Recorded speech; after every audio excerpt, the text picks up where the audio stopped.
Yo, people, what's going on? Welcome back to the channel, man. Welcome back to Saeed TV.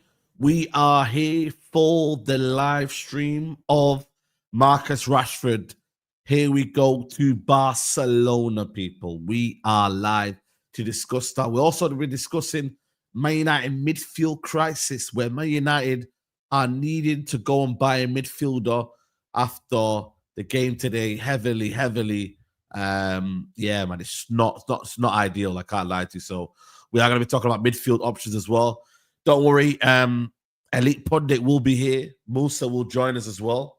You know what I mean? You know, timing is always, you know what I mean? The man them are always moving mad. You get me with time. So you should know that by now. You get me? But we have got man like Staffy, aka Ryan Shoki, aka, you know what I'm saying? The main man from Jersey. Nori, Ryan Shirky, all that stuff. Shirky hype, yeah? Hey, we can use him on our midfield, so.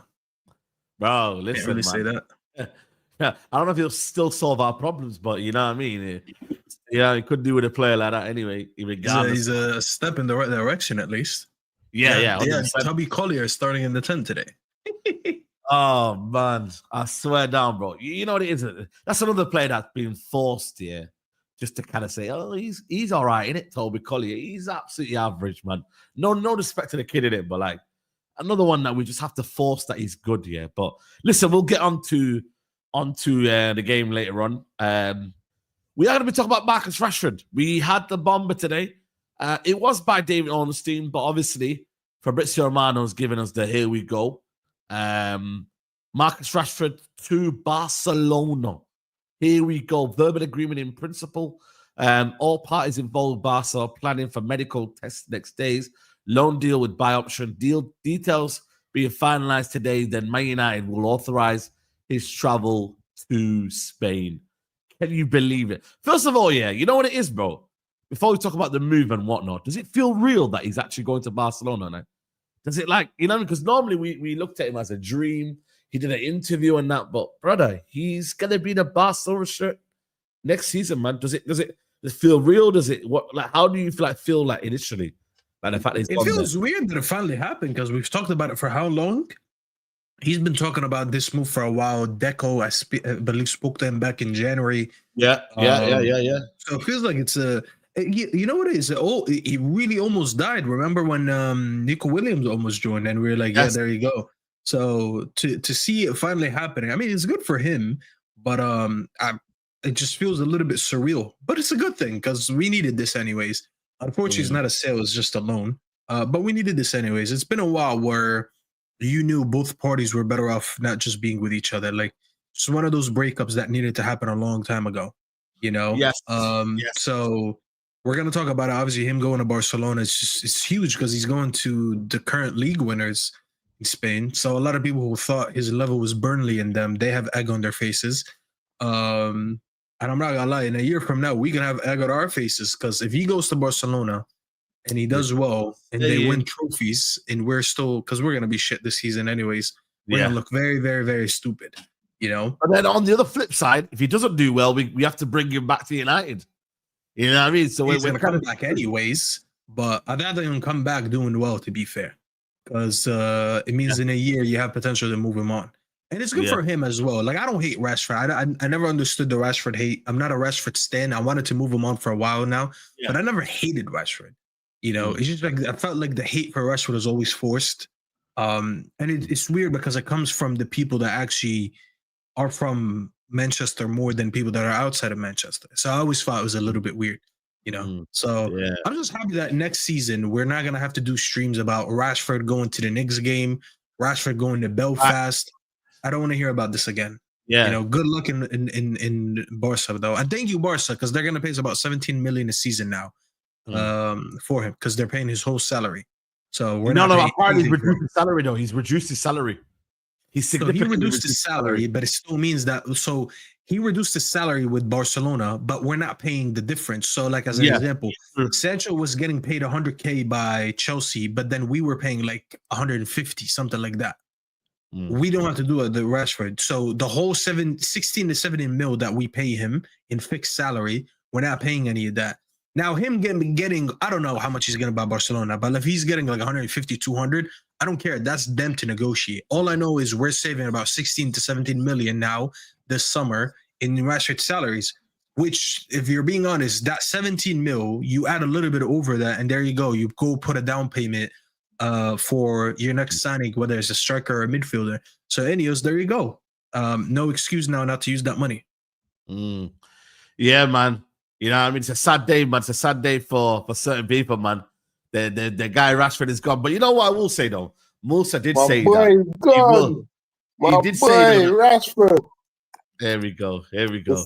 I'm But you did say that, fuming. Musa, that he will go to a bigger club. Fair play. You've done your thing. Him and Sancho are going to bigger clubs, doing well. I know this because, listen, I told you, Saeed, I asked man them in a group, how was Ineos watch? How was Ineos ball?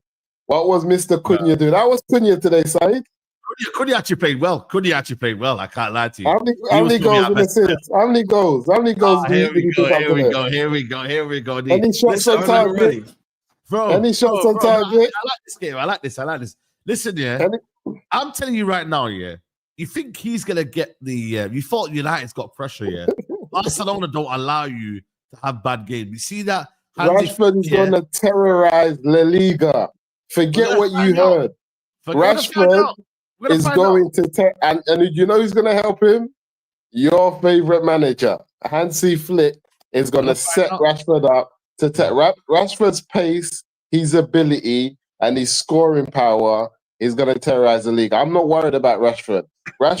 Remember, we're not happy with his 20 GA of last season because he doesn't do anything else. That 20 GA is just, it's not real. It's stats. It's just making it look the part. Let me tell you this for free. If he gets that in Spain, they're going to be happy with him. Because, you know what I keep telling people? Football's not tennis. It's a team sport. There's 11 players on the pitch. When Rashford doesn't do too well, somebody else will. And when somebody else ain't doing too well, Rashford will. The difference is at Man United, and this is why, when I say what did Cunha do today, it's not a disrespect to the guy. It's not me trying to, dig out Cunha. It's just letting you know you're not allowed no bad days at United, Cunha. But you see when you have a bad day... It's even worse at Barcelona. No, there's a difference. No, listen, if Barcelona... Look, Grealish and all of these players, they've picked up trophies not having the best seasons. Having a bad game at Barcelona doesn't mean Barcelona don't go on to win the game 3 or 4-0. What I'm saying is that United, when you're losing games continuously, not scoring, the talk is just going to be, and I said, that I know the fan base. The fan base are hypocrites. The same people that are screaming and boom, and Cunha, blah, blah, blah. When we lose games, when we can't score goals, when we can't do this, I feel sad for the boys because they're going to get attacked. The pressure's going to be on, and some people are going to leave them in the firing line on their own. I'm just saying this. Amorim is finished. He's been finished, Saeed. And I think we didn't voice our opinion. Now, we did voice our opinions when we wanted Eric Ten Hag to go, and they kept him. But I don't think as a fan base, we're strong enough on it. We can't be on the fence. Do we think Amorim, as a manager, is going to be any good enough to actually get anything out of any 11 for us to move forward, or don't we? And then we got to stick on that side of the fence. 5 minutes in, turn to an Amorim out stream. Yeah, that's what I'm saying, man. I'm talking Rashford today. Yeah, let me stick on Rashford. Let's stick on Rashford. Yeah, let's stick on Rashford. Rashford's a goal. Saeed is a goal. Rashford's a goal. Old Trafford goal. 1 second. My only concern with Rashford here is the loan with an option to buy. Like, I just think United... He's not coming back, Saeed. Forget about that. It's just like Rashford. It's like Sancho. You see all that loan option. Sancho's never going to come back. Rashford, whatever happens at Barcelona, he's not coming back to Man United. It's finished. Rashford's done. Like you said, they gave away his number 10. The kid's in the win. There's nothing... we just got to worry about Man United. The reality is this. I think Rashford will go on to do... Rashford can go on and do well at Barcelona, similar to what João Felix did when he was over there. He'd done quite well for them. He had a good season while he was there. He had a good spell. And they can still turn around and say, you know what, we don't want to buy you. I don't think it's dependent on how... obviously, if he has a 10 out of 10 season, it's mad. But he can still go out there and do like a good 7, 8 out of 10. And they can still turn around and say, you know what, we're going to go younger. Barca won't buy him though, man. Guys, this is what I'm saying, man. Barca have no interest in buying Rashford. They are basically using it as an experiment season. Next season, they're waiting for Nico Williams. I don't believe that, Saeed. You know why I don't believe that? And I say this to you. The amount of shirts that Rashford's going to fly out that flipping sports stores of theirs, is going to make them think twice. Rashford is a global international star. Those type of players, if they and this is what we don't like to accept as a fan base. He's a global international star. Marcus Rashford is one of the most famous football players in the world. He's most probably what football player is more famous than Marcus Rashford at Barcelona? So but the thing is, you're looking at it from a name. I'm telling you, you're a star, like global star. No, but they talk about it. I'm just saying that. Look, when a player is a 7 out of 10, 8 out of 10, scores goals, he doesn't have to be your best player, but also financially brings you in a lot of money. We know these clubs are businesses. You don't turn your nose up at that. You're saying that they wouldn't buy him. I think if he makes them money, and it's actually a good thing that they have an English footballer who is an international star, well known, brings in money for Barcelona, it won't be a bad thing for them to offer us like 30 million for him if he's bringing them in like 50, 60 million. I just don't think it's as easy as it looks like. I know what you're saying. Based on talent alone, based on talent, no. The thing is, name, but the thing is for me, the reason why I still wanted an obligation to buy is that even though, like I said to you, the wages you're saving, I hear it, man. But end of the day, bro, I just don't see Barcelona buying him. And I feel like for me, United missed the boat there. They looked at more the wages, and then maybe that has told them, you know what, we're saving. How much did you say Staffy was in terms of wages saved? We're saving about 16 or 17 mil. 60, 17 million. My question to you then, is that going to be reinvested to the squad? Because this happened with Ronaldo. We ended up, saving money from Ronaldo, David De Gea. Did that really get put back into the squad? So I hear when people say, things get put back in the squad, etc., but really does it? You know what I mean? Like, it doesn't really get put back in the squad. So I don't really like that kind of idea of financially it's better for us, etc., you know what I mean? But for me, though, when you look at his stuff here, are you just kind of like just kind of like relieved he's just gone? Like that's the main thing now. No more Rashford talk. Move on. I just don't want to talk about him, bro. I generally don't. Like, I'm just not interested to talk about him. I hope he does well.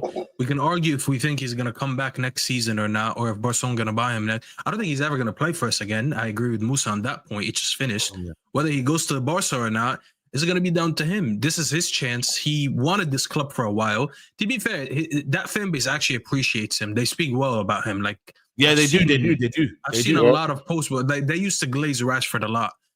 Especially after that performance when we drew 2-2 against them, 2 seasons ago? Mm-hmm. So they actually respect him there. He has a chance to come in a front line where it's going to be him, Yamal, and Rafinha, and he could do well. If he can make something out of it and he can have a good season, he's already showed the willingness to take less money. So if he can cut his salary this summer, it means next season, if he does well and they want to get him, he's going to take another wage cut. And I'm not gonna lie, like with a year left on Rashford's contract, with how it's the relationship with us, I don't think he's gonna take a lot to buy him from us next season. All he needs to do is just have a good season right now, and this is your chance to silence everyone, whether you agree with it or not. But this is his chance. You go right now and you have the best season possible. Right. You're playing next to elite footballers. You're playing for one of the best 2 clubs in the country. You're going to be in the Champions League. They just won the league. They were competing for a treble technically last season. If you go ahead and you improve that, and let's say they go ahead and they win the treble, which I'm not saying they will, but if they do, they're buying him a season later because he's 28 years old and it contributes to a front line that won the treble. So I just hope he does well for his sake and for our sake. And as I said, I didn't grow up in Manchester. I'm not from the country. I'm not from the town, not from the city. But I appreciate every player that comes out from Carrington. I look at McTominay and I'm happy for him. I look at Elanga and I'm happy for him. I might hate some of the players while they're here because I'm an emotional fan. But when they leave, I want them all to do the best. So if Rashford can go and smash it right there, it's great news for everyone. That's my opinion. Shout out Nuruddin and shout out Brian. Team Rashford. Well said, Steph. Brother, I wouldn't even say Team Rashford because that's like Griggs. Like Griggs, you guys should have seen. I woke up to like a 6 a.m. text from Griggs saying I'm going to Catalonia next summer, and I was like, "What the fuck just happened?" And then I realized that there was a here we go. You know, I don't like Rashford. I'm not a Rashford stan, but I appreciate Rashford. I could say that. I'm a Man United fan base are not loyal. Balanced though, man. You could be We're not loyal, Saeed. We're like NBA. We're like NBA housewives. That's an example. Rashford basically goes back to the hood and they shoot him. That's what they do in Manchester. Like, yeah, Manchester. We're not loyal at Manchester. Manchester from being from their ends. Our fan base is like the NBA housewives. We want half the money. We get married for 2 or 3 years, and then we want half the money. We file for divorce, and we go on like we don't know who you are. We are the NBA housewives of fan base. I'm telling you. And that's why we're in this mess. And this is why we're in the mess. And I'm worried for my boys Cunha and Mbumo. I'm worried. Don't worry, man. You don't have to worry about them. It's the midfield we need to worry about, man. Them man will be okay. Let me just shout out Nurdin and my guy Brian for joining us on the show. Big up Brian and big up Nurdin. I'm just gonna get some super chats in, guys. 1.8K in the building. Please hit the like button. We only ask for you lot to really contribute to the likes. It helps the channel grow. So please do that. Kelsey says Rashford is going to be a bench option for us and potentially displace Lever or Olmo. He's going to have less pressure on him and 10 million gross. I think that's the wages. Yeah, listen, that's a very, very good argument. Musa says you're talking as though Rashford has been balling out and United fans have given him unjust criticism. He's been horrible for the past 2 years. I agree. You man see Eddie Howe comments on Isak. Yeah, I can't lie. It does look like he might be leaving, man. I'm a bit worried now. I can't lie. After Eddie Howe's words. Pray he goes to Saudi Arabia, man. He goes to Liverpool to rap. I said pray he goes to Saudi Arabia. Bro, he ain't going to go to Saudi Arabia. No chance, man. No chance. I know, but I'm saying pray that he does. Yeah, bro. Listen, 100%. Adewale, big up, said Musa don't want to admit that Rashford just ain't good enough. It's not about G8. You got to offer more, which Rashford doesn't. Big up Adewale, Jimmy. man. I want to Adewale, you know. No. Yeah, no, we'll get onto. Nah, you can't get onto my brother Adewale. Musa, stop that. You're not qualified to get onto my brother. I'm onto it. Adewale, you need to leave. We haven't had a good team for like 3 or 4 years, but people want. We haven't been consistent for so long, but people want consistent players. How do you get consistent players without a consistent team? Let me get into it. Let me go to Jimmy Jackson. He was third choice, and after top 2 targets were off the market for Barça, Nico Diaz, they went out first. Say, why do you keep saying they should have an obligation? That's not down to us. No one wants to buy him outright in this market. Yeah, but if you keep bending over for clubs and giving them the option, then it will be like that. And we've been doing that over the years. Hence why we're in this mess again. It's only a continuation of what's happened. It's not the first time I'm saying. I will have what Musa is smoking. Rashford is disrespectful garbage. Showed up at Villa, contract signing high as a kite. Probably the same stuff. They hate him, bro. Yeah. Barcelona is done nothing. Barcelona is done going after Nico Williams. Let me bring on Brian before I get in Nurdin. Brian, is this perfect for both parties? Do you think Man United should have got more of a better deal? Or do you think, you know what, man, this is bye-bye, man. See you later, man. Just do your thing, bro. No, I think it's about what I'd expect with us to get. Someone paying 40 million for Rashford was always going to be tough in this current economy. He's not high on the list that people see. He's like the window is getting towards the latter half now, and teams have already bought their first options. Yeah, everybody's buying their first options, and Barcelona probably would have bought someone else if deals for Williams and all these other guys happened. So Rashford is the fallback, and most teams are not going to pay 40 million pounds unless you're Arsenal for a fallback option. So at the end of the day, I think it's good for him. It's good for the club. Let's move on. I want him to do well. People think it's personal when you want a player to leave the club. It's not. It's just like I don't see how people think it's good for Rashford to be in a situation that is toxic for him, and it's bad for the fans who clearly a lot of them have moved on from him. So it's good for him to move on. I hope he does well listen, if Anthony can do well in Spain, I expect Rashford to do better. That's pretty much what I can say for him. I think he'll do well there. I think the system that Flick is going to play is going to be good for him. I think he's going to have opportunities to kill teams on the counter, which is good for him. And he's not going to be relied to be the best player. He's not going to be the best player on the team. Yamal is the best player on the team. Rafinha is there. They still have Lewandowski. They have a number of good, talented players. So he's not going to be the number one focus, even though it's a big name. He's not going to be the focus of Barcelona. So I think him going there is actually going to be less pressure than it is at Manchester United. But pressure for himself, because if he fails, I think that's his career done. But I don't think he's going to. Yeah, absolutely. I think he'll be a bench. Musa's point earlier, Fabrizio Romano's Instagram post about Rashford, here we go, is at 3.5 million likes right now. I told man, he's an international star. He's an international star. Brother, are you looking at likes, bro? Man, Come that's on. a minor. No, you just made a point I about told him you, being a NBA, star. NBA housewife, Saeed. I told you, brother, you cannot be trusted. These men have got they've got they buy their likes on our Instagram. So no, Saeed, he's an international. No, trust me, bro. Saeed, Rashford is an international. Look, my mum don't know nothing about football. Rashford will be the only player she would recognize on that Barcelona team. He's an international star from a different level, from people who don't really know the game. You know, England's overhyped. Whether we like it or not, they're like plastered all over the world. So that's the reality side. So we just got to accept it. But I agree that it's best that he moves on. This is the right time. He's in a bad position with the fan base. But I just don't like how people forget that in an inconsistent period for Manchester United, Rashford has been one of the brightest sparks in one of the worst periods we've had, in an inconsistent period. And I think it's not fair for us to look at one of our worst periods for Man United in the last 10 years or so, and then look at players who've actually done well for themselves in that crazy time with the amount of managers we've had, and be like, oh yeah, he's crap. What has he done? What did he do for us? I feel like that's just ungrateful. And I'm not trying to be ungrateful. I think Rashford, I think it's a good move, man. It's a good move. You know what? He's actually won in this situation. I said it on video before. He's won in this situation. Rashford has won. He's got his dream move. He's left by United. You know what I mean? No one can blame him anymore. You know what I mean? He's free from the shackles and the toxicity of Man United, and is now playing for a top manager and a top team. And he's playing Champions League football. He's won in this situation. I just think for Man United fans now, it's a very, very good, in terms of Man United, obviously the wages, they've relieved themselves from that, Nuruddin. But all in all, I just would have loved it if it was an obligation to buy. So then we don't have to come back this time next year.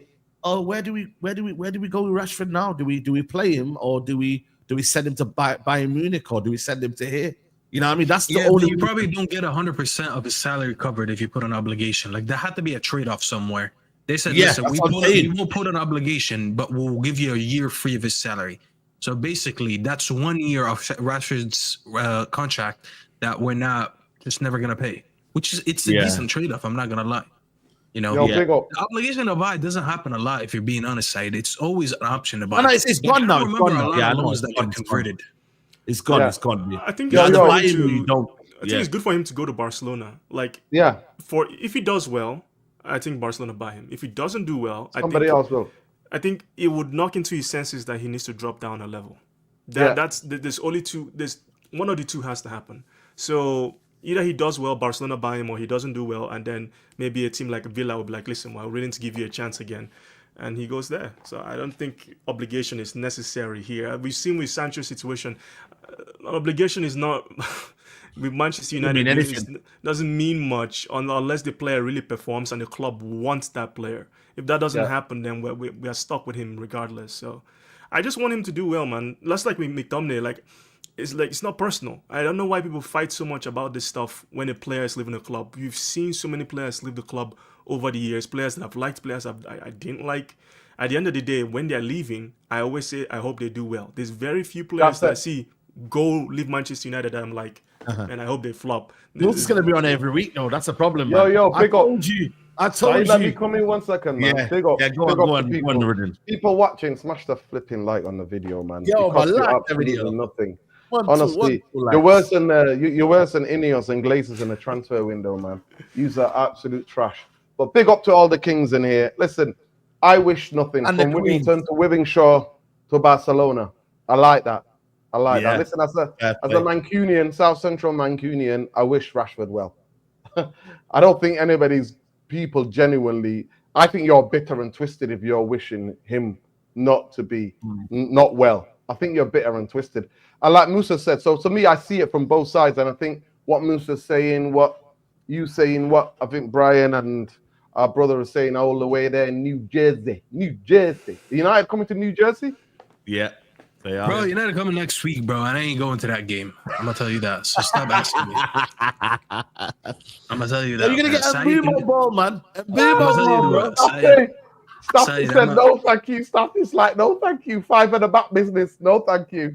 I ain't going to watch 5 at the back business. Bro, I won't be there, bro. You won't catch me on that New Jersey Turnpike driving all the way to MetLife just to watch this horrendous football.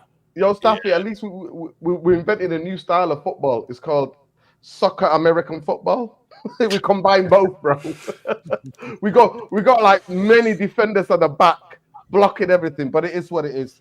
Musa, I think you're giving the feedback. Man, so I was can at you the World mute, Cup Musa? final. Trust me, I'm not going to that game. Musa, can you mute? Because I can hear a bit of feedback on my voice. Yeah. I think it might be you. Yeah, big up. Listen, at the end of the day, I wish Rashford well. I think Barcelona, that's one less excuse now for Jim, the Jim bootlickers to throw at us and say, well, United are still paying for his wages. He's got no money. You know what I mean? Now Barca are paying his wages.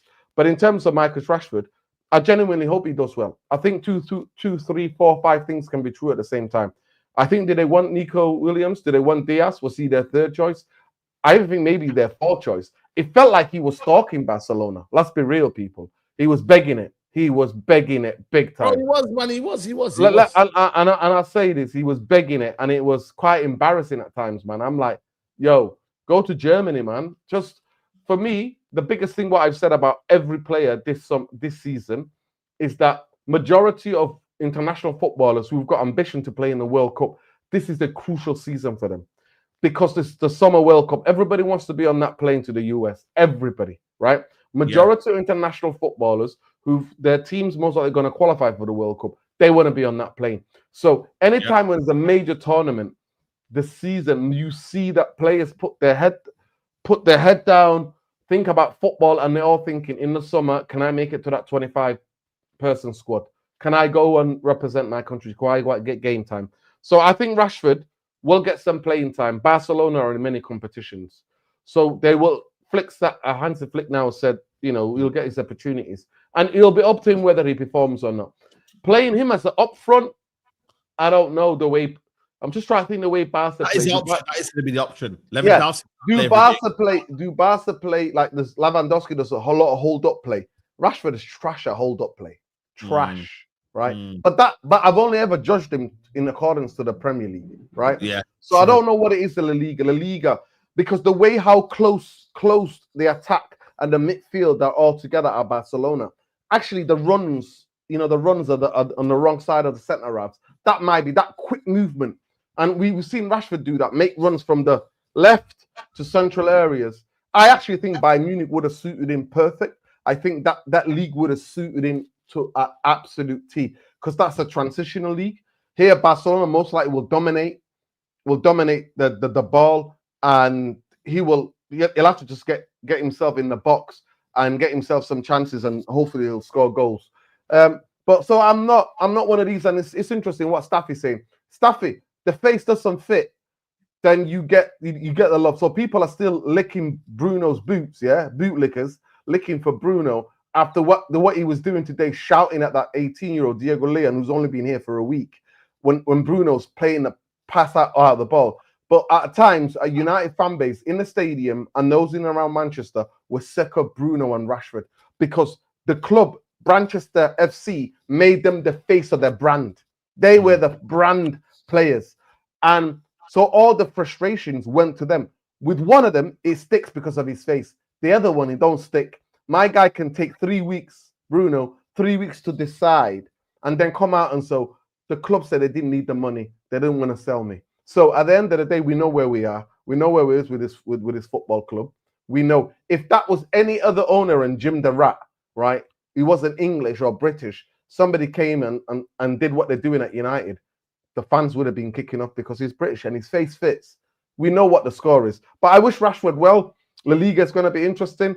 It's going to be battles again. I hope genuinely he plays in the Classico. Love to see Trent. Yeah, Trent versus Rashford is going to be techie to watch because they got history. So it's going to be very interesting to watch him. Like I said, from Wivington to Wivenshaw to Barcelona. How can you be better?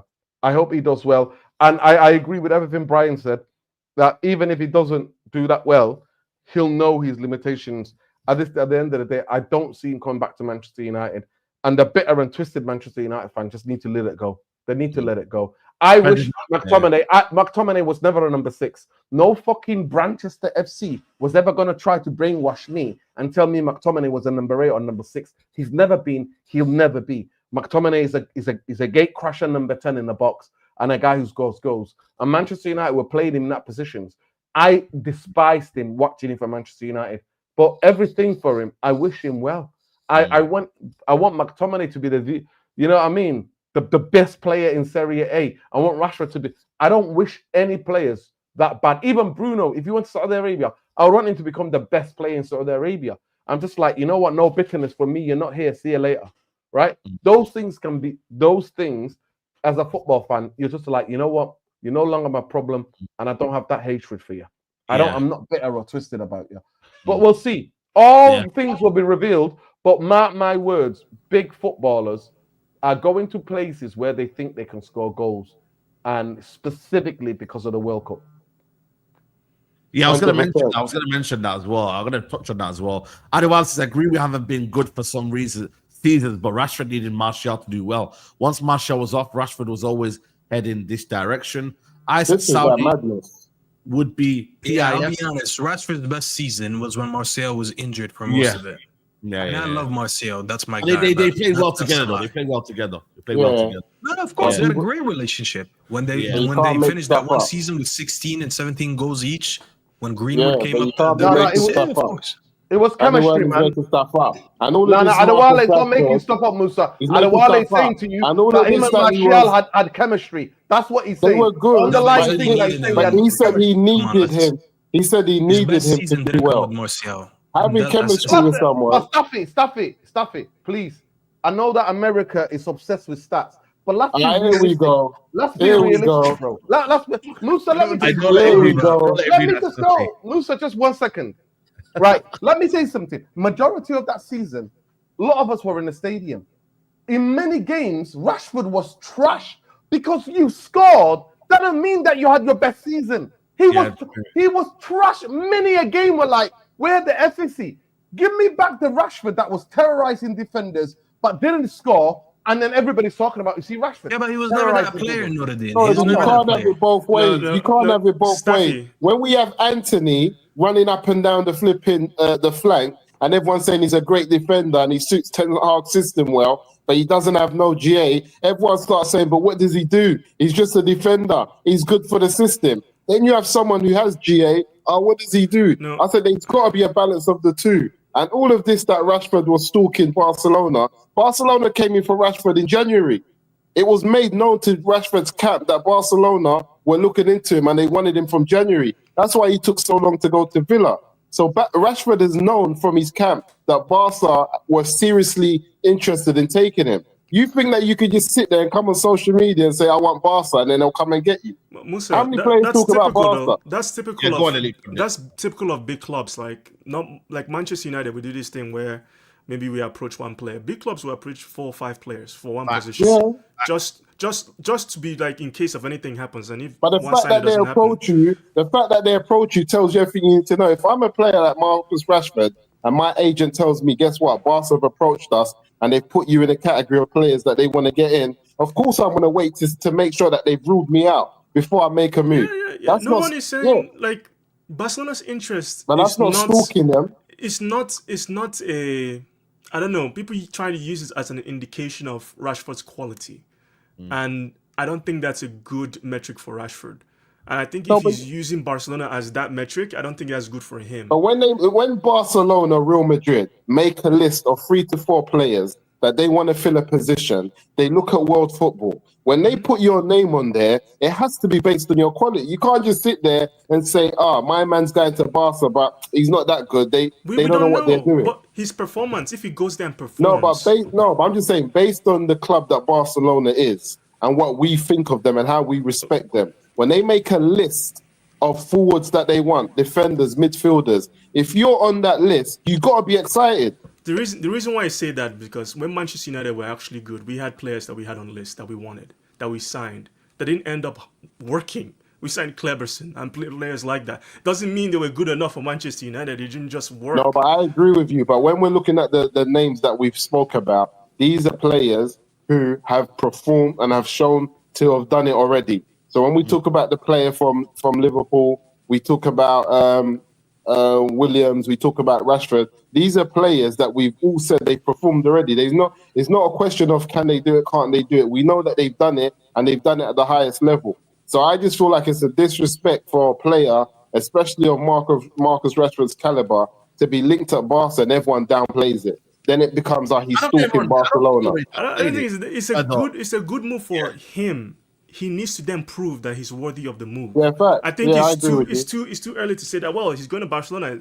It can go the other way, where he goes there and doesn't do well, which would be very bad for his career. Because at Manchester United, say what you like about Manchester United or not, he was very insulated at Manchester United. We did a lot to protect him, especially early on in his career. But going to Barcelona, he's not going to have that. Here we go, fans love him. I don't think Rashford needs it, but the question I ask you guys is that if Marcus Rashford goes and does what I know he can do at Barcelona, I think the question will be asked by the English media: was Amorim right to isolate him and get him out of the club? What if he doesn't? But forget that. I'm giving you a point of what I'm just giving you an example, and I want you to think about that. When he doesn't, you're gonna say, what are you gonna say then? If he doesn't, what's your if he doesn't succeed at Barcelona and he doesn't do well, I'm not gonna say that he's crap or anything. I'm just saying to you, because we said that we want Rashford out and we want the noise to stop. But what I want everyone to know is that if Rashford does well, the noise is not gonna stop. It will be a massive problem if Rashford does well and we're doing bad. I'm not saying because of me. I'm just saying, no, sorry, I'm talking about the English media. The media are going to do what they're going to do. Remember what Anthony was doing? Anthony's not. Listen. Anthony is not even born and bred yet, and they were hyping about what he was doing when we were having a bad time.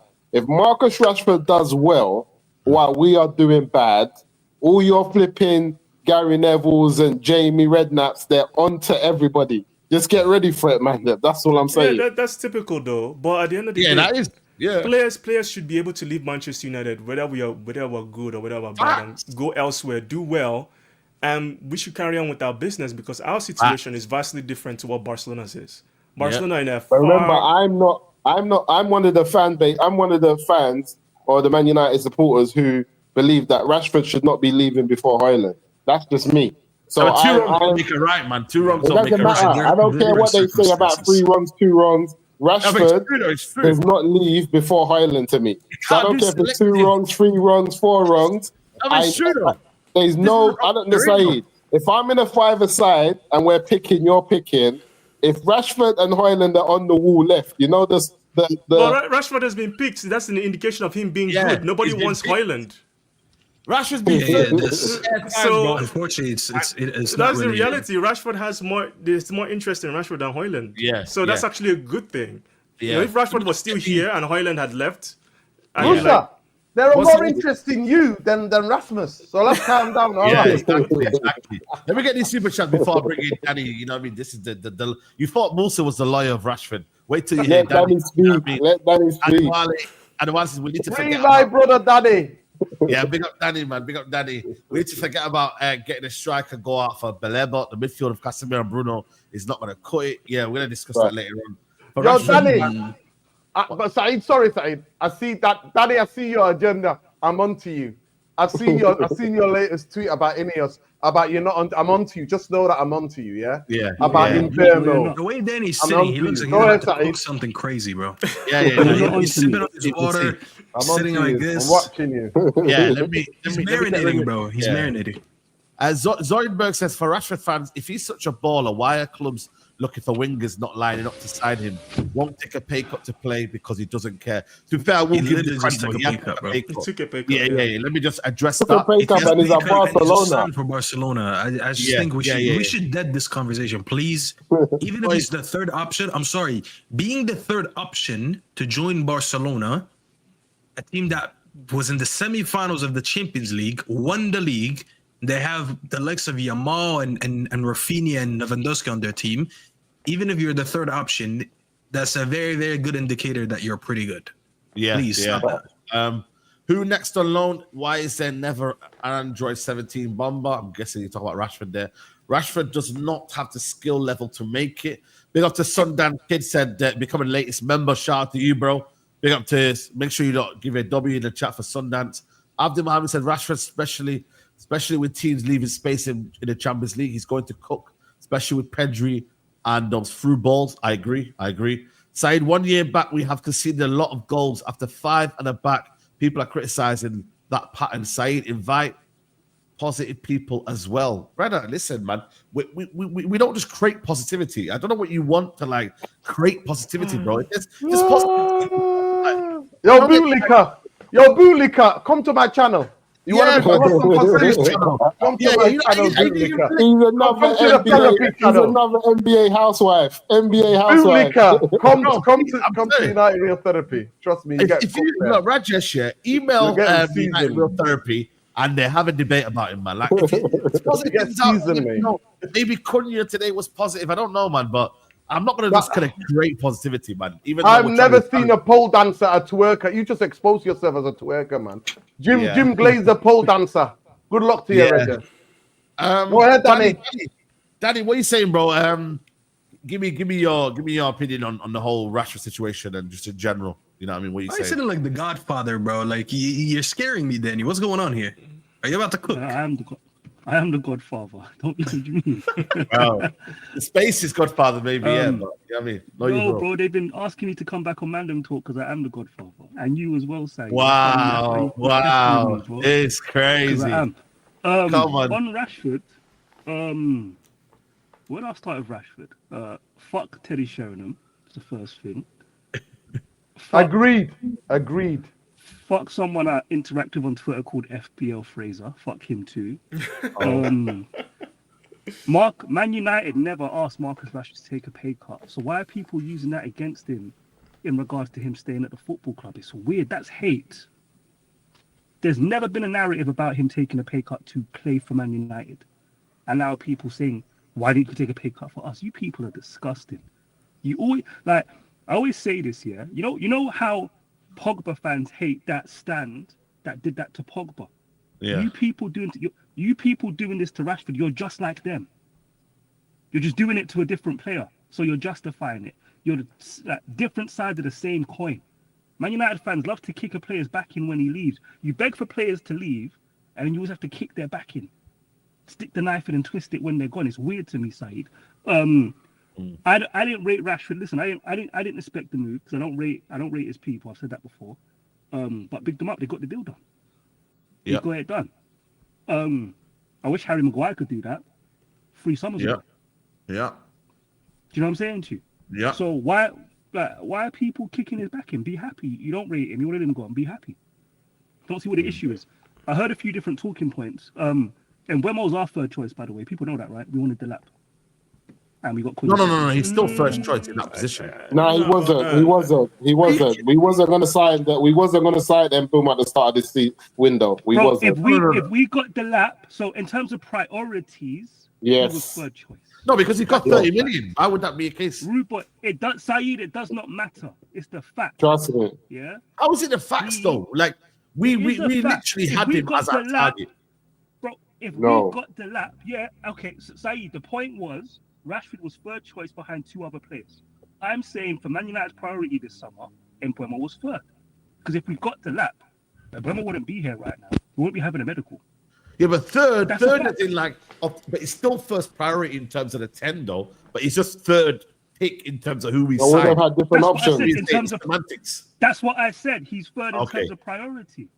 And I tell you what, it weren't not too long ago. Rafinha weren't a hit at Barcelona, by the way. No. He's turned it around. He weren't a hit under Xavi, and you compare what he did at Leeds to what Rashford did at Man United. He was good. Like people acting. Look, Rashford's come to a point in his career where he's fell off. Maybe he can find his mojo. Maybe he won't. But the way people kick this guy's back in, Saeed, you realize if he had the same career for another football club, people say he's had a good career already. You realize that, right? Yeah. It's only in the context of Man United and what we demand, and because we have the most nasty, disgusting fan base, we kick this boy's back in. Like, so that's what I've got to say on it, bro. Can we add a bit of balance on? He's also had the keys to it. It is balance. Be happy he's gone. No, but I also think that, as much as, there's been criticism and there's been a lot of whatever, maybe over the top, he has been given the keys to Man United, bro. Like, let's. But why? You know what, Saeed, you why? should have went there. You shouldn't have went there. I didn't want to say it, but Man United let him down from the age of 19 to 23, and that's a fact. You want to tell In me what 24, 25, 26, Development. Yeah. You want to tell me from Ollie's third season, Rashford has let himself down in his career? I would agree with you. But up until that point, Man United let him down. And that's a part of the story a lot of you want to conveniently forget. No development at United, man. Yeah, but I can give you that excuse for a lot of players. Saeed, that's actually something I wanted to touch on because Saeed, it's not an excuse. This is my problem. If you like the player, you will recognize Man United environment from 2016 to 2021 not good for developing players. Yeah. But I mentioned Marcus Rashford's name, and then you say something that I can make an excuse for any player. I'm just letting you know that point, though. You're not being balanced. Don't say bring balance and don't be balanced, bro. No, I'm letting you know that. That's a great problem. Saeed, this is something. It looks like, go on. I'll let you go. This is something I've talked about before. I've said this before. One of the biggest problems with Rashford, and I'm not like a Rashford super fan. Manchester United's development of young players has not been good, and I've said this because Rashford, when he burst onto the scene as Brian, speak to it. No, I've been saying it. I've been saying it because it's the same thing. It's the same thing. I've seen it. I'm seeing it now with Kobe Mainoo, and I'm telling people, guys, relax. This kid needs to be developed. He's not ready. He needs to leave, Brian. He needs to leave. You guys are putting him in situation. Anyway, Rashford, just for him when he came into the team, obviously with LVG and whatnot, the club wasn't even sure what he was. Right? He was striker, left winger. We went on, we signed Sanchez, we did this, we played in different positions. There was no set tactical plan. This is not good for young players. For any player we sign, we've done this for a long time. So it's not shock to me that Rashford, at the age that he is now, is not a complete player like he should be. That's the biggest problem. So you couple that with Manchester United now making the franchise player. It's not good. He was not supposed to be that player in the first place. If you developed him well, maybe he could have been, but he was never developed well. So you add that added pressure of paying him 300 and something thousand a week, making him the franchise player. You're killing this guy. You don't sign players that will help him actually play well. Exactly. Doesn't really help him. So at the end of the day, this is why I think maybe things always last season I was like, I think Rashford should leave Manchester United because he's incomplete. He never developed things that he should have developed if development was good. It wasn't. So fans are pissed off when they see him play because I'm like, yeah, this is the Rashford I know. This is his skill level. This is ability level. It's not bad. It's just not as good as he should have been when he first broke through. That's the problem. So fans can't reconcile that in their mind when they see people hype him. The people who hype him or people who like him remember that Rashford. They're like, oh, this guy has a lot of talent. But the club didn't develop that talent like they should have. Brian, the club is built on that. We make these players, young players, as the brand and then throw them to the wolves. I've been saying this for years. And people like Saeed and people like others and Amanda keep telling me, no, Nuruddin, young players don't develop. I'm fucking old enough to remember what Ronaldo was fucking like. And I'm not comparing him to Ronaldo. I'm just trying to tell you about developmental fucking plan. No, I'm you're trying going to get clipped up with that with people who don't like developmental plan looks like. Developmental. Your Manchester United would sign young players or sign players, and the players would gradually improve. You know why? For every player that Manchester United signed, especially if you're on the younger side, there was a developmental plan. You were bought into the team, you were taken out the team. You had some games in the team, you were taken out. You were giving holiday. Like Rooney. Remember Rooney? Rooney was giving fucking months off. Go to the US, lose the weight. And this is the guy who was banging out pints every other bloody week. But yes, he had a natural talent. But ask fucking Wayne Rooney. Ask Wayne Rooney, the top scorer of Manchester United. He says it out of his own mouth. I'm not a natural finisher. I've never been a natural finisher. I played playing behind the striker. I played mainly as the number 10. That was my thing. But he said, when the coaching staff worked with me, they made me watch tapes. Same thing with Ronaldo. They said where you were going to be, left foot finishes, right foot finishes. Your structure. Can I add to this? I remember, I got a different type of memory. I remember a press conference where Sir Alex Ferguson said, there are players who instinctively know where to be and there's players you have to tell. And he was talking about Ronaldo versus Rooney. This is after Ronaldo left and we're making Rooney the striker the season after, the second season after Ronaldo. And this is the point he was making. He's being coached to be in certain positions to get the football because he's not an instinctive goal scorer like that. You know what I'm saying to you? And go look at the goals. It was Valencia feeding him, and people got short memories. Mm-hmm. He was scoring. But I also think, though, these guys. But yeah, I wanted to make an important point quickly about Rashford that people miss, just in general about football. Yeah, if the environment you're working in doesn't improve, you're not going to improve. The level he was at wasn't a bad level. It's just he couldn't be consistent at what he was in 1920 and 2021 because the environment didn't get her. The point that Brian made about getting better players, Man United never get better players 2, 3, 4 windows in a row. It doesn't happen. No. So it's not a shock that he fell off. The level he was at was actually very good. It weren't elite, but what he was doing, the way he was skinning players from a standing position, people act like that's easy to do. Hardest thing to do in football. The hardest thing to do in football. I also football. say, yeah. Can I let me just come back in. Let me come back in. Let me come back in. No, you can't say that, bro. You're lost in the gulag. Get behind that door now. Go upstairs. Get behind that door now. Go upstairs. You're in the gulag. You're in the gulag because you're anti-developmental of players. You come out and go, but they don't have the talent. You make it out like every fucking footballer come out of their mums and straight away we're a talent. Not every fucking footballer's like that. Some footballers need to be developed. And you're against that. You're against that, man. And I'm sick of that. I'm sick of that agenda. And you know what? It's you and the fucking FIFA generation. And you made me fucking angry because people need to be coached. Yes, Saeed. You encourage that kind of talk. And that's what I want Kobe. I want to go back to what Brian said and then I'm going to move. Brian, that's why I want Kobe out of the fucking club. This club's not stable enough. It's not stable enough. I don't remember one young player improving other than being played to death. Kobe got played to death and last season is trending on Twitter.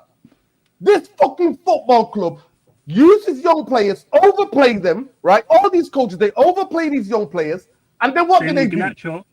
And what saying, sir? Exactly. And I've always said that. But Saeed and his other merchants, you're talented or you get out. If you're not good enough, you get out. And I'm like, no. If it's not the club needs to look after the footballers. When the young players come in, you know what? I'm going to find the video, Danny, and I'm going to find it, and I'm going to get it to you, Saeed. Ferguson talking about this, breaking it down. He said one thing with young players, you're never going to get consistency. But you know what you can do? It's build their confidence up so much that I can actually play through bad form and then protect them when they need protection. Take them out of the team. I swear to you, Lee Sharp, Ryan Giggs, when that guy came through, you guys would have had meltdowns. Giggs will be trending now instead of being the most decorated footballer at the club's history. Instead of being the most decorated footballer at the club's history, most of you guys would have been like, get Giggs out now. Because I was on the fucking stands as a kid. And people were like, get this guy, get him off, Fergie. What are you doing? Get him off. It's all about dribbling, cross the ball. I'm telling you, Ryan Giggs was managed in, out, pick games for you, in, out. Scholesy, same thing, games, pick for you. Scholesy was the only player that out of the whole young generation that came through that refused to play a game because he was like, no, I'm good enough to play this game. And Fergie said, listen, I've got you next week. You're starting that game. So when I make this point, the club is so toxic. It only cares about brand and about building and selling shirts. It will throw anybody. And if any of you in the chat, right, we're taking the same money as Rashford, none of you would give it up because you're all fucking hypocrites. He's a working class lad that came from fucking nothing. And he's never going to give. He reached the pinnacle of 300 grand. Stop being jealous of him. But what I'm saying to you, last point. I'll say this, last point. Giving him a career. Yeah, but last point. No, I understand that side. I understand that, but I'm just calling out the hypocrites. Yeah, those dickheads who are moaning on Twitter now, none of them, Saeed, would give away 360. Yeah. None of them. And none of them, if they were Sancho as well, they're not saying I'm taking a pay cut at a club where money's being wasted. So the point I want to make is, if all of you guys, all of us had kids, and the kids were good enough to play Man United, I promise you, none of you will be sending your kid to United because you know they're gonna chew him up, spit him out, and then dash him. That's why I made a video in December, Brian. I said Kobe needs to leave Manchester United if he wants to have a career at this football club. He needs to go to a football club with stability where young players can be improved and his qualities and different things can be taught to him. That's my thing. I'm going to mute now. No, let me land, man, because listen, you lot are just, I don't know what's going on with you lot. First of all, I've never said that this club is not toxic, by the way. So again, Nuruddin again is waffling and he's basically lying on my name. Yeah, that's one thing. I've also never said that Garnacho is a starter, that he should be starting week in, week out. I've always said he's a squad player at best, and that is his level. But sometimes you have to call it as you see it. Yeah. Yes, there's always this idea that with development you can maybe see there's an up.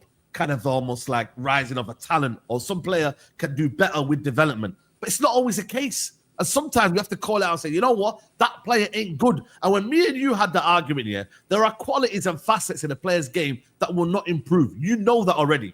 We know that as players. When we see would you sell Kobe, Saeed? Would you sell Kobe? Would you sell Kobe, Saeed? I would sell Kobe because I see the talent in Kobe. But there's other arguments. I was saying, not long ago you wanted to sell him. No, I didn't want to sell him. I never ever once came on here and said, yo, we need to sell Kobe. No, I never. Again, when we got offers, I remember when we got offers and you were saying if the manager don't fancy him. I've maintained, Kobe should be playing this team. And right now, Man United are actually misusing him. But the problem is, guys, why ain't Kobe developing? We have to, hold on a minute, there has to be a separation between development and knowing what is an actual talent and what needs to be guided. Not everyone can be guided, bro. We need to separate the two, bro. Not everyone, hold on a minute, not everyone at Man City and Chelsea are in the first team. There's not this kind. I feel with Man United, there's almost this obsession here with every single player needs to be in the first team. Every single player needs to make it at Man United, bro. It's an obsession. I don't think it's between you guys. I think it's with Man United fans. Do you think Rashford couldn't make it? Do you think that Rashford should have been developed or not? We as a fan base overrate a lot of these players, bro. And is Rashford one of them? It's irrelevant to what we're talking about. It's irrelevant. No. It is kind of relevant. Unless Rashford is the person we're talking about. We have wasted a lot of time because of what could have been, etc., etc. We need to stop doing this here. Stop being sentimental here and say, you know what, this guy isn't good enough. Let's ship him off and let's get quality in the squad. Irrelevant. That sounds like you don't want development. That sounds like you don't want development. In Man United right now. That sounds like you don't want development. Over training and development. Quality. Man United are lacking quality. We don't have time for no training and development. You're either good enough or you're not. Simple. What does that have to do with the Rashford, though? Two things can be true at the same time. Two things can be true at the same time. He said we don't have time for training and development. He said. You lot are too much question. Not you, Persephone. Nuruddin. This is why me and Nuruddin go man up. Nuruddin stresses on training development too much. When reality, we have eyes and we know if a player is going to make it Man United or not. We can see it, bro. So stop wasting our time and stop blaming the club every single time for the lack of development. We know they're not good. We know they're not good. But Rashford made it at United, so why is that relevant? The way you're talking about some scrubs like Chong and them. I'm talking about. Listen, I'm talking about players. It's not always development. Brother, I was 23 playing for our academy. Like, what the fuck was this guy still at our club? What does that have to do with Rashford? No, I'm not talking about Rashford. I'm talking about the ideology that we need to always constantly be developing players. Yeah, I hear that. I get you. United fans are obsessed with just developing youngsters. We think every academy player should be one day in the first team, and he has to play a part of us being the next team that wins the league. That's the next story of the class in 1992. I agree with that, but that had nothing to do with Rashford. Rashford played when Danny said we let him down. 100%. Because in that same phase, we let so many players down. We let him down. We let Martial down. We let Pogba down. We let so many of our young players down. So he's actually not. He didn't say anything wrong with that. With that point. I disagree with that point. I think Man I don't know if United. you are. I just thought like that's the point that we should be talking about. Yo, Saeed, Yeah. Bro, I've got a question for you and an example for you about what we're actually talking about. You didn't address what we're actually talking about. No, I just like, not your point. Your point was calm. I wasn't really pissed at you. It's more Nuruddin when he called me out. Structure was we're singing from the same hymn street, though. We're doing a duet, me and Structure. I don't know what you mean, bro. The best example I can give you, because my academy boys, some of them haven't made it. Gerardo didn't make it. Hansen didn't make it. But Alvaro, I said it was good enough. I said it was good enough for Man United. What does that? But the point that we're making, this is the problem. You focus. But there's no development needed, though.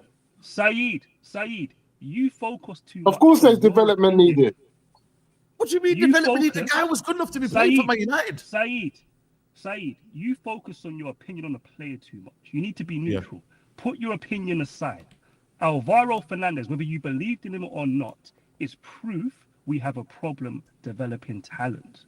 You want to focus on, that guy's not. It's not about who you. But you're now changing the idea of developing talent now. No, I'm not. You've changed the meaning now. You've changed the meaning. I've not changed, bro. We're making a point that Manchester United struggles and is not good at developing talent.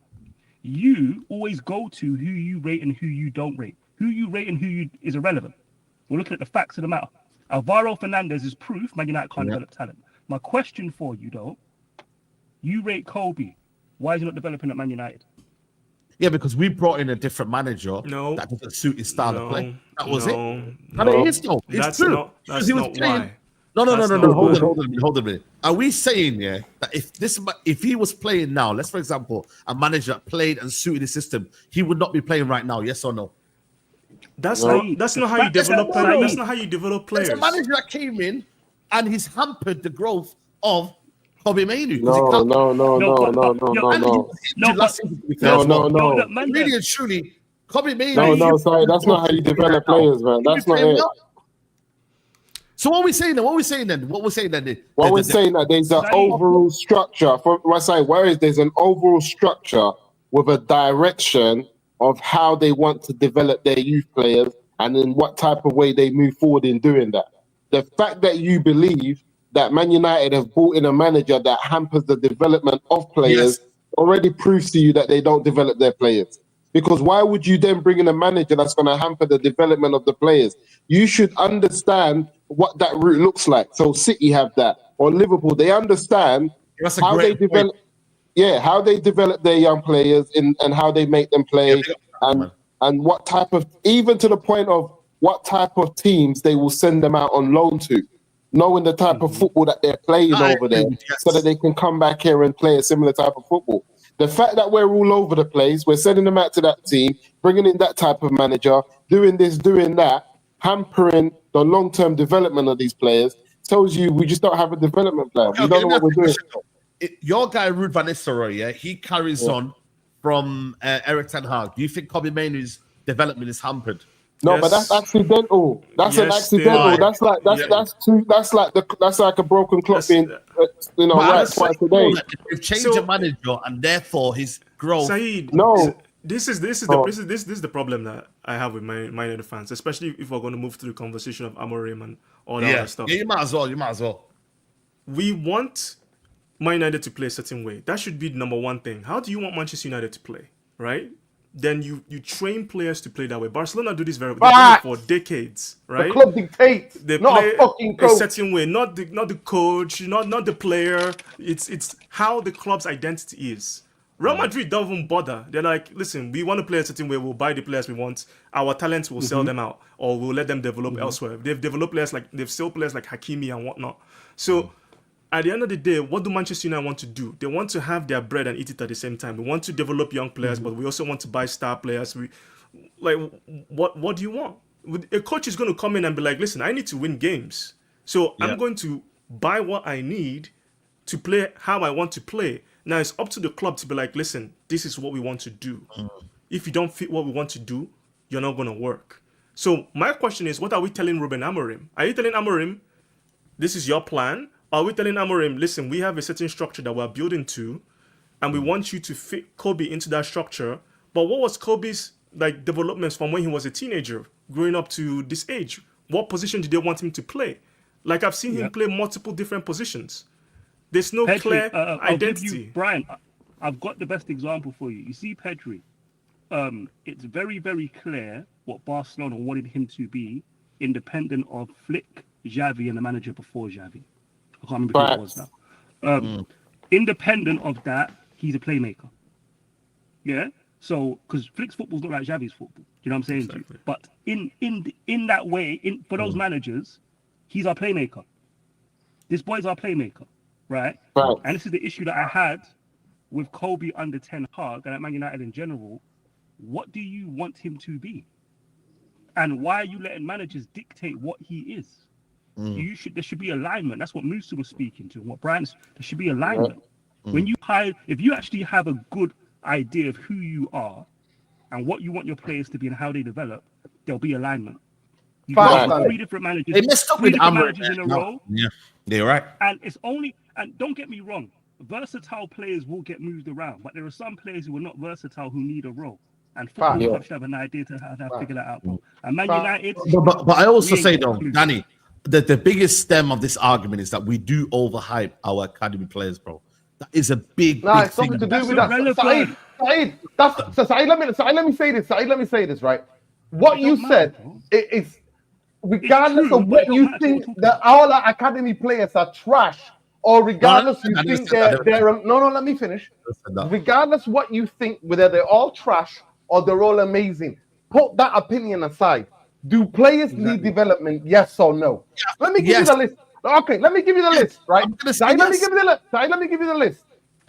How you develop player, positive engagement, constructive feedback, open communication, individualized training, strength training, mental training, technical training, tactical training, self-awareness on the football pitch, collaborations, coming with a developmental plan. Saeed, whether you think, put aside what your opinion, their youth team are trash or our youth team is the best in the world, do they need developmental plan?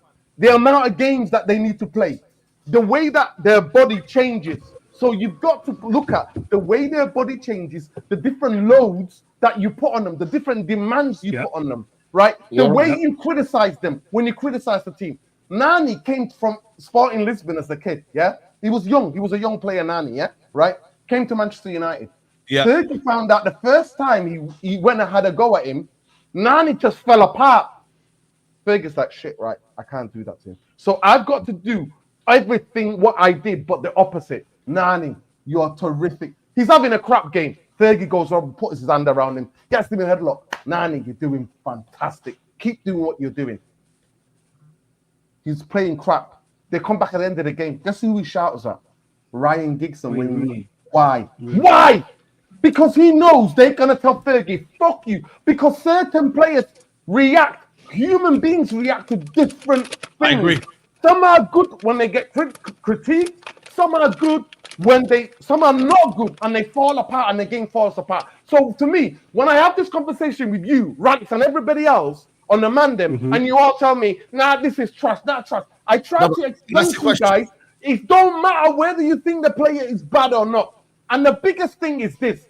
Brian spoke to it, and I want to bring around to what we talked about, the type of coaches and managers Manchester United hire.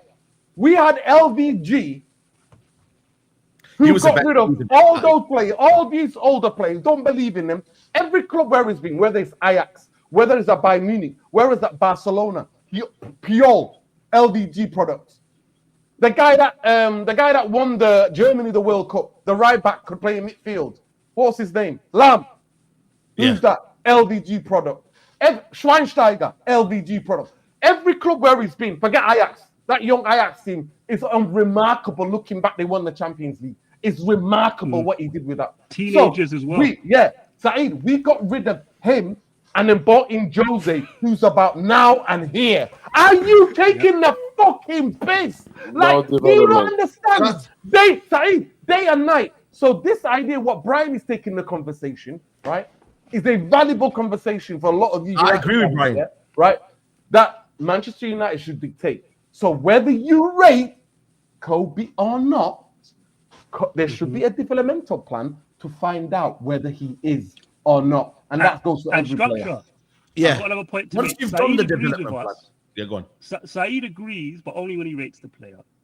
And what? No. It's not that for a player. Because I remember Garnacho, I was the one that was backing him up. But when I had the idea, I said, yo, listen, I've looked at him now. He's been starting games. I don't think he's it. Let's sell him on. And that's where So I'm he at. doesn't have the time. So he doesn't have the patience. He doesn't have the patience.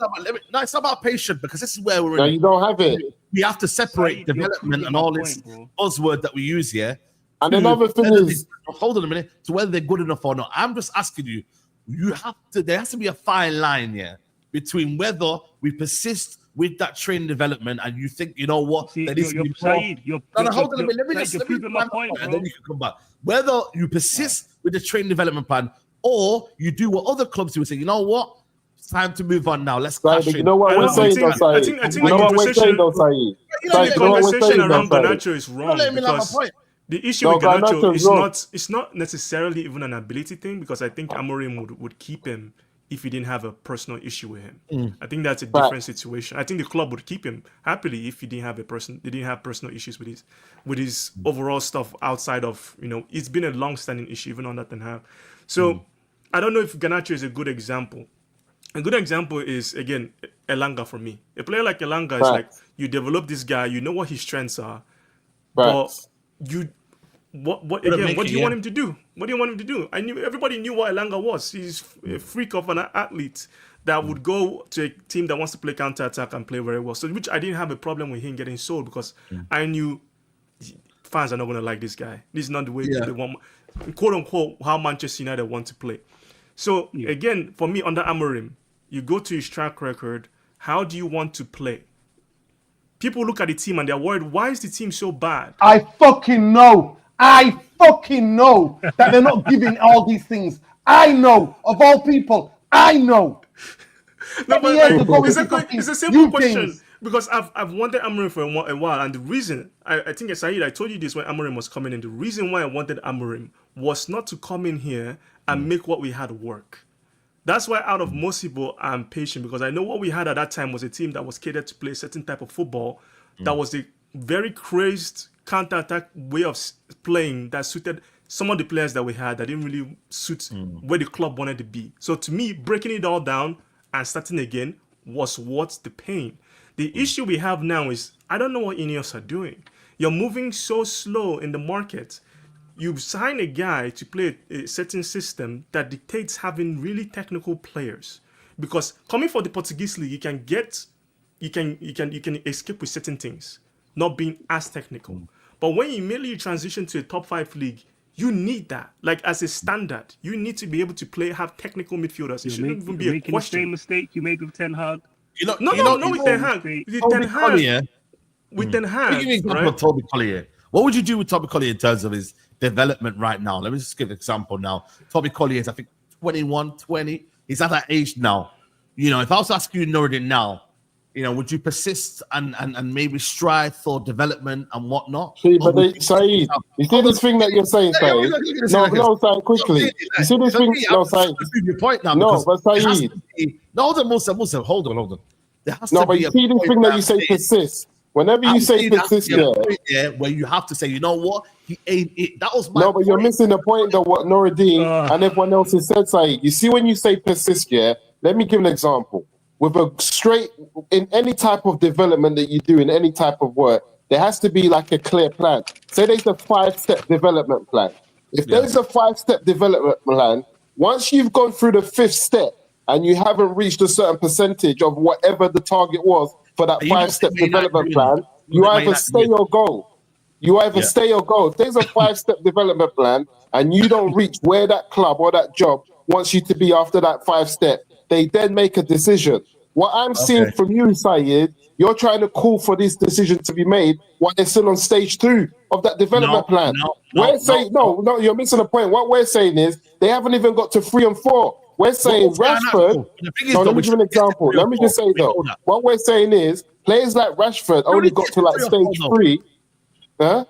We don't need to get to 3 or 4 with Garnacho, though. We know. That's the point, Saeed.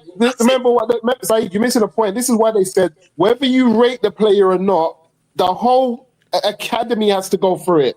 They all have to go through these steps. Whether you rate them or not, it just has to be the structure that you've set up for your club. This is why you see City put players through that 5 example. I'm not saying it's 5 steps. No. I'm not saying it's 5 steps, but let me say something. I would rate They City do. more. They don't do that.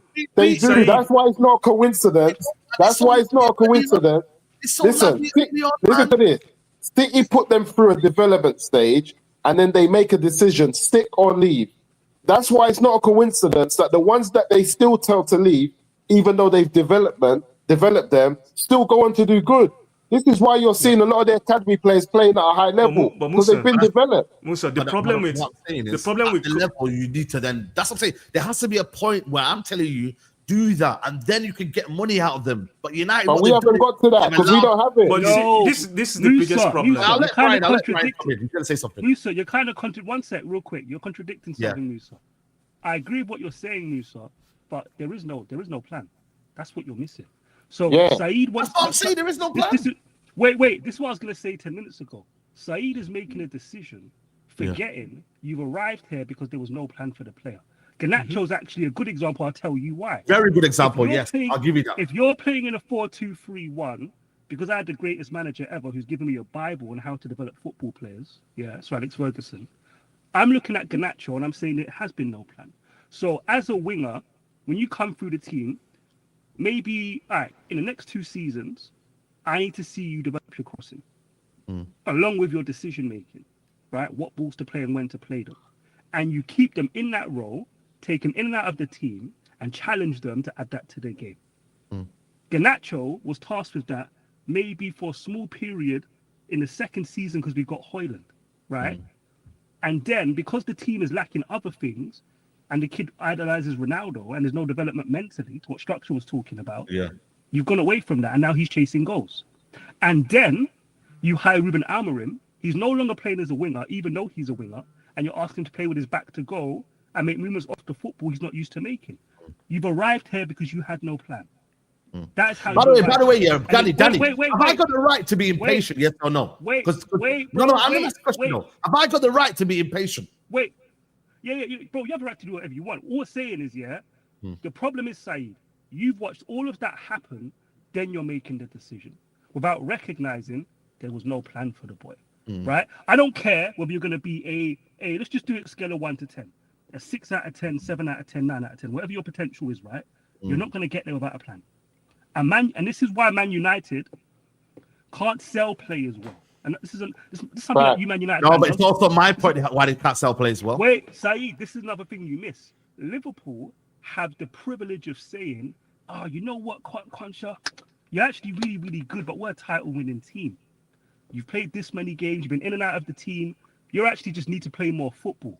Man United will play a player where the team is getting worse, ask him to do 3 different roles in 3 seasons, and then you want to sell it. And you wonder why you can't get the money. To be fair, we did sell Kambala for 10 million. We did sell Kambala. You didn't give the player the best opportunity to be what you can be at a certain age. And that's all you ask for. It's not a guarantee, Saeed. Nobody's saying it's a guarantee. Hold on. Not a guarantee. Nobody. But Saeed, if you don't see the plan from the football club, you need to be less. We know the plan from the fan from football club. We know that. But why are you falling to that? To the height of hating on other players? Why? You are. We still have a duty though, as football fans here, to not carry on something that we believe is not going to be good enough. Like us as fans are enablers as well. I'll ask you a question, Saeed. Simple question. Yes or no? You can be an enabler. You can be. I'm not saying it's you. Saeed, you're not wrong. But when it happens to Kobe, you have a comfortable conversation. No, because I know Kobe's good, though. That's the thing, though. It's different. But Saeed, when he ends up, and this is the instruction, we're on the same prediction, when he ends up not being developed, you will come back to this conversation and understand. But I don't think it's about Danny, the problem is, for me anyway, the problem is, Saeed, you will blame Amorim. When the reality is that you develop, but it's not. You developed a player like Kobe with no idea how you want to play him. There's no you. Why are you putting a player like Kobe Manu in your academy? Why? Brother. With a certain skill sets to play. Why? He didn't fit Ten Hag. He didn't fit Oli. He doesn't fit any kind of. He didn't fit Ten Hag. No, he Doesn't did fit Ten not. Hag. He did not. He fitted Ten Hag's system, yeah. No. And when we were Not how trying he to wanted do, to play. Ten Hag decided to do a madness. We knew the formula. He didn't fit how Ten Hag wanted to play Saeed, and this is that's the problem, Saeed.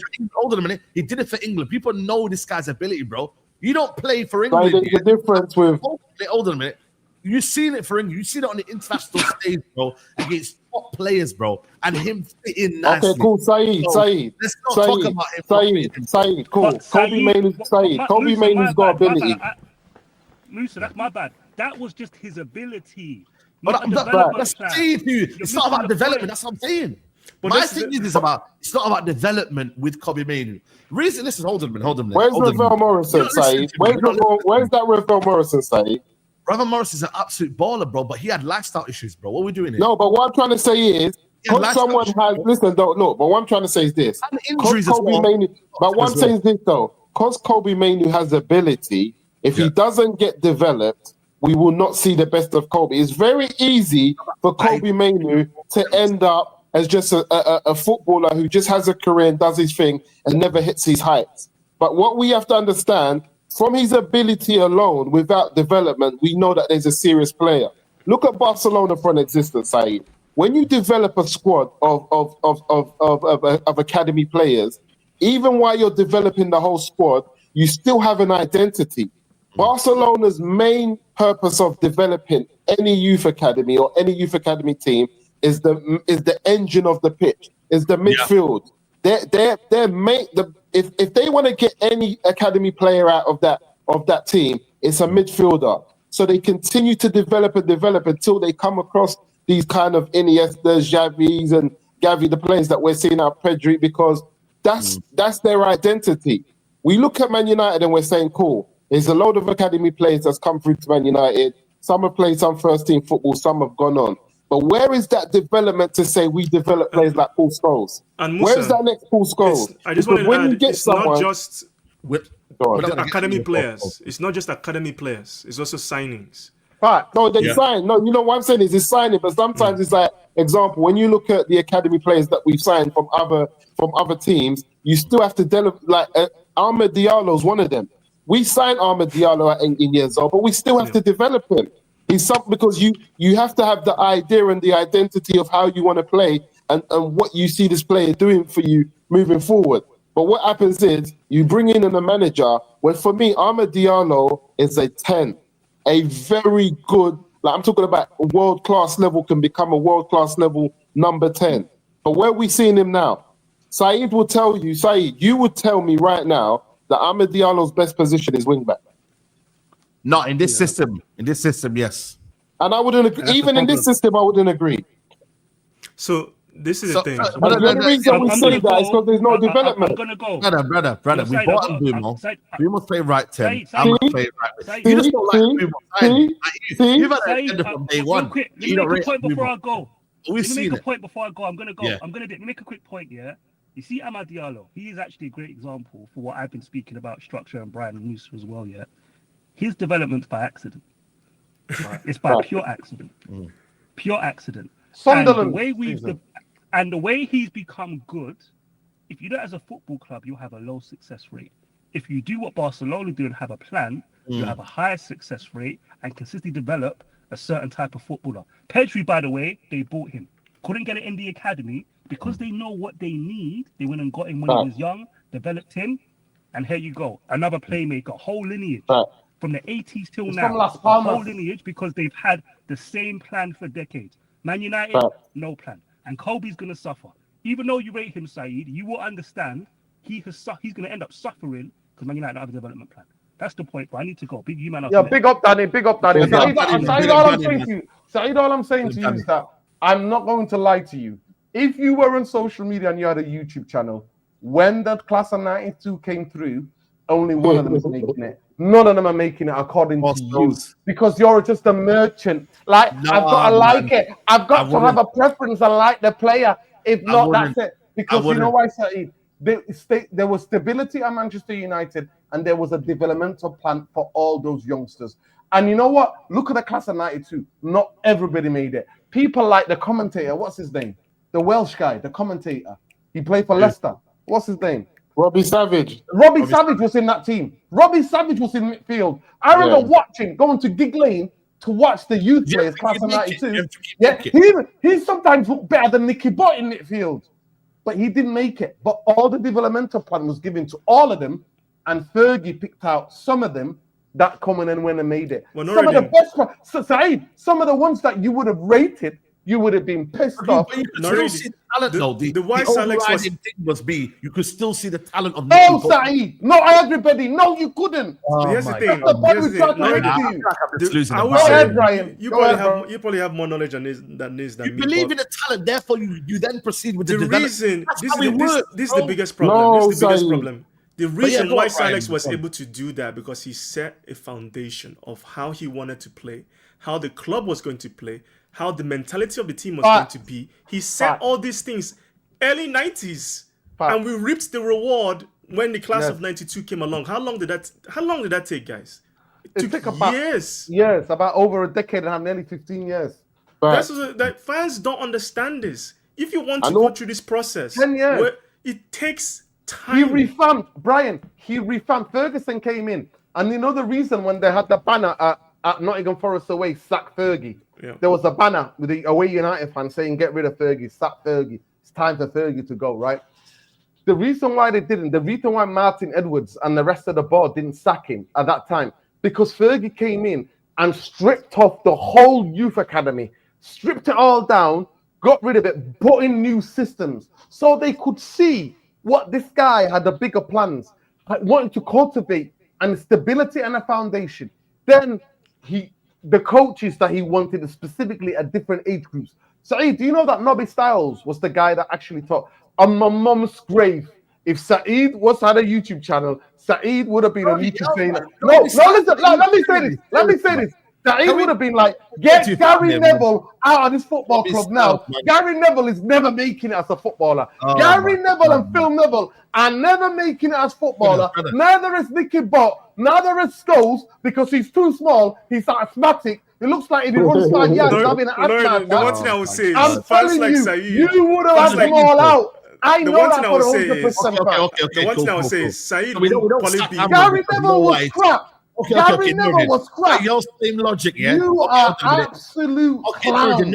Nuruddin, by your same logic, then, we're going to keep Ruben Amorim because it took time. No. But here's the thing. No, because development's coming. No, Saeed. The work that Alex did. No, I just want to tap your points. I just want to tap your points really quickly. Really quickly. You will agree with me. Trust me. You will agree with me. The reason. I'm being petty. He's calling me out here for no styles. Yeah, that's going on here. But he's breaking up his style. Come back on the camera. Development and plan. Yeah, we're gonna stick with Amrin. Yeah, because Fergie took time and there was development over there. Yeah, so we're gonna do that. Yes or no? Get back on the camera. No, of course we're not. The reason that work that's flawed because you know why? When you see something and you don't like it, you cut. You stop. You know what I'm saying? The problem is the work that Sir Alex Ferguson did, right? In the modern day, Saeed, that is done by more people than Sir Alex Ferguson. Saeed, you know what we're saying here, though, as well. You know what that work is not done by his coach. Saeed, you know what we're saying here? You see, when we do make that decision to get rid of a kid because we think we've given him all the developmental plan that he needs, and it still hasn't met our standard, you know what happens? We don't get terrorized in the transfer market. Because even though he hasn't developed to the standard we want, we're still able to go in and get money for it. So an example, you look at Garnacho. Even after we develop Garnacho, we still might be like, you know what? This is not what we want for the team because of how we want to play the game. But you know what happens? When we put him on the market, we don't have what we're having this window. Like so this is why it's important. Like this is why it's important. Like City get money. Hold on. For me, though, that comes down to also quality as well. Like, I get you. No, sir, let me show you something. Saeed, look, if you look at is it Hernandez? No, is it the left back that's gone to Madrid? What's his Alvaro name? Fernandez. Alvaro Fernandez, Garnacho, and my man at Newcastle. What's his name? Elanga. Alanga.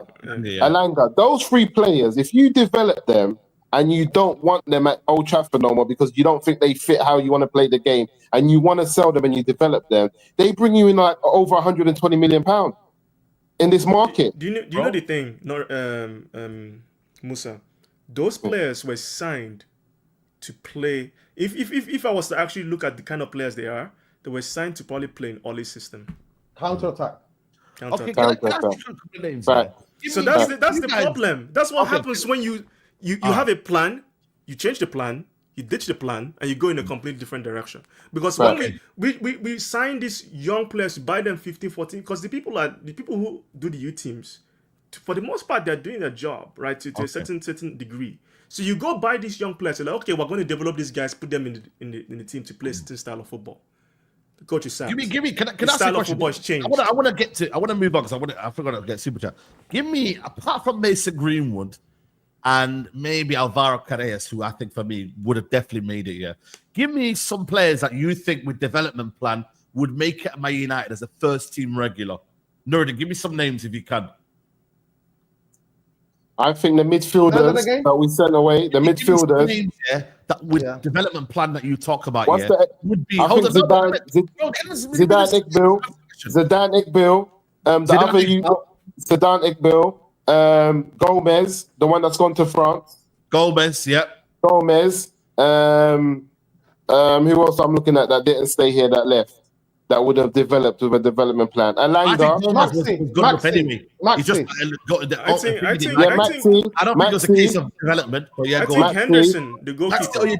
Maxi Oyedele. Even though you barely watched him play, but go on. No, Maxi, I've seen enough to know that. You know why I say? Because even when I say Alanga, because you know why? All of these players are proven to be good enough to play at a high level. It just depends. Is this the way you want to play the game? Like we just said there, like Brian just said there, we signed some of these youngsters for counter-attack football. If that's what we were doing and we developed them, Alanga would be good enough to play for United if he wanted to play counter-attack football. Because that's what he's good at. You've seen what he's just done at Nottingham Forest.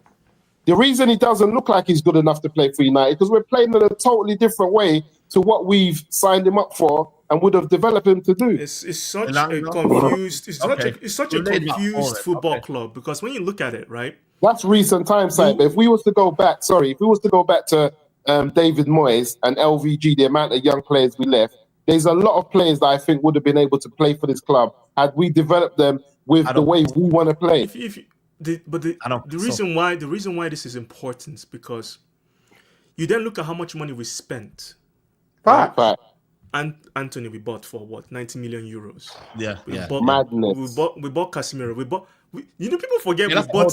How about that? People forget we signed up. What's that Portuguese Don's name that we bought from Porto to play left back? We've bought so many players. We've actually forgotten they exist.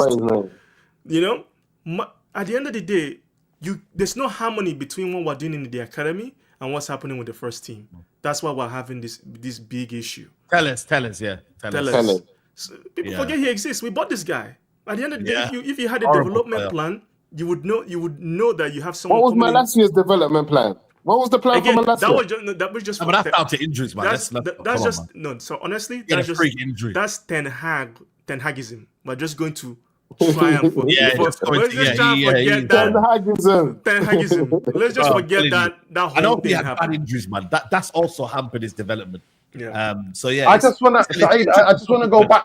Listen, I'll give it up on youth players because I don't expect Manchester United to treat them. And like I said to all of you, if any of you had kids who were 16, 17, who were good enough and technically good enough, and you're all Manchester United fans, listen, you will never send them to Manchester United. And that proves my point. So when you come and scream and shout at players that Manchester United just used to Branchester to try to sell shirts, and they play them to death, and then you scream at them and tell them they're crap and they're shit. They've not even been developed. Two things. Saeed, this is why I didn't want what's the guy's name that went to Chelsea, the striker. AK. Jackson. No. The young striker that went to. No, the young striker they just signed that we wanted. Delap. This is why I didn't want Delap.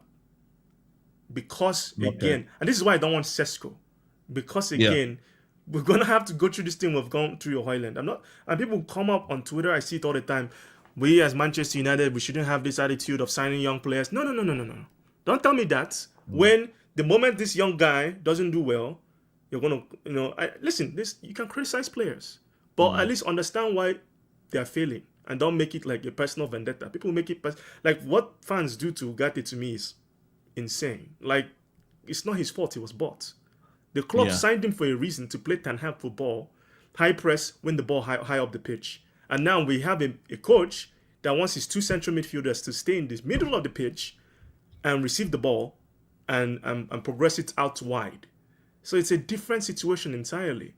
So my problem now, at least with Amorim, I'm happy he hasn't fallen into that trap of, we're going to sign a young player.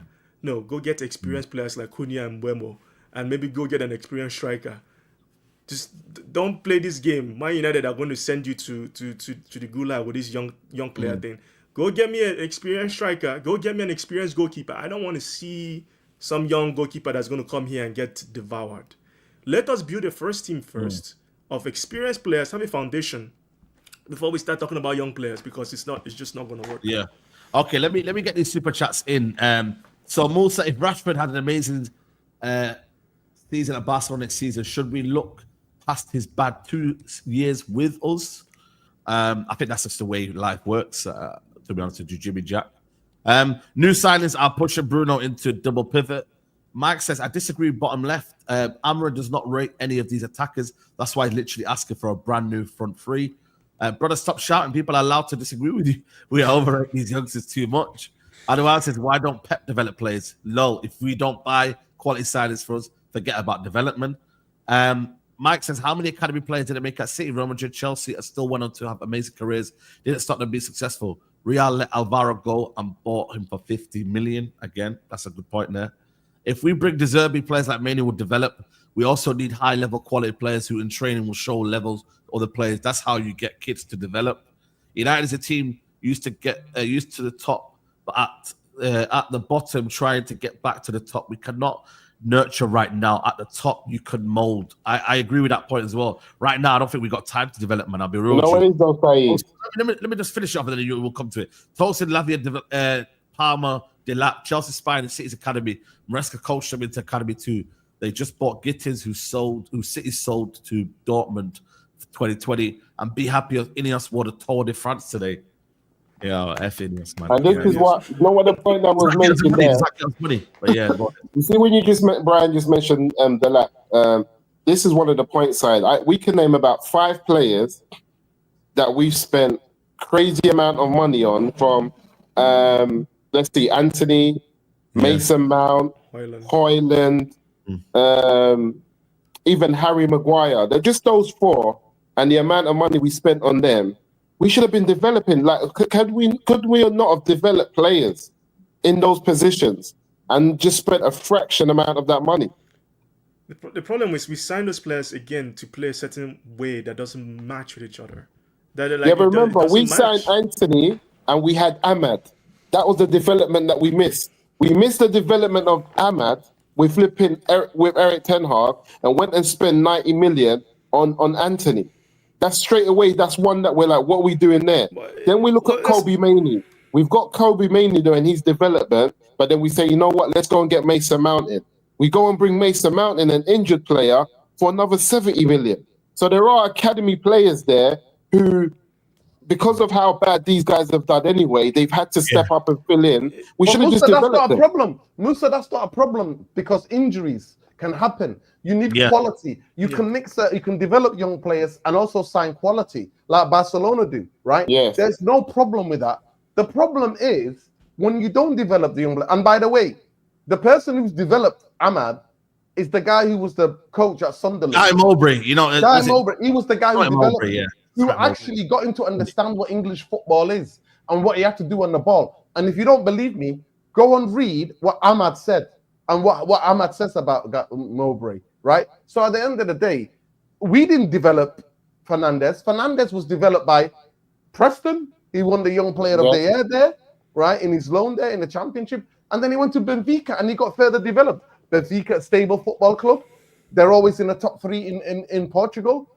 They developed him, and now Real Madrid won him back for that same amount of money. So this idea to me, Manchester United, do not, and that's why I have a problem with people like Saeed and people like Rance. What they have is a personal preference of a footballer, and they never. Let me finish that. They never understand the biggest thing I'm pointing out is that there was never a plan for any of these youngsters.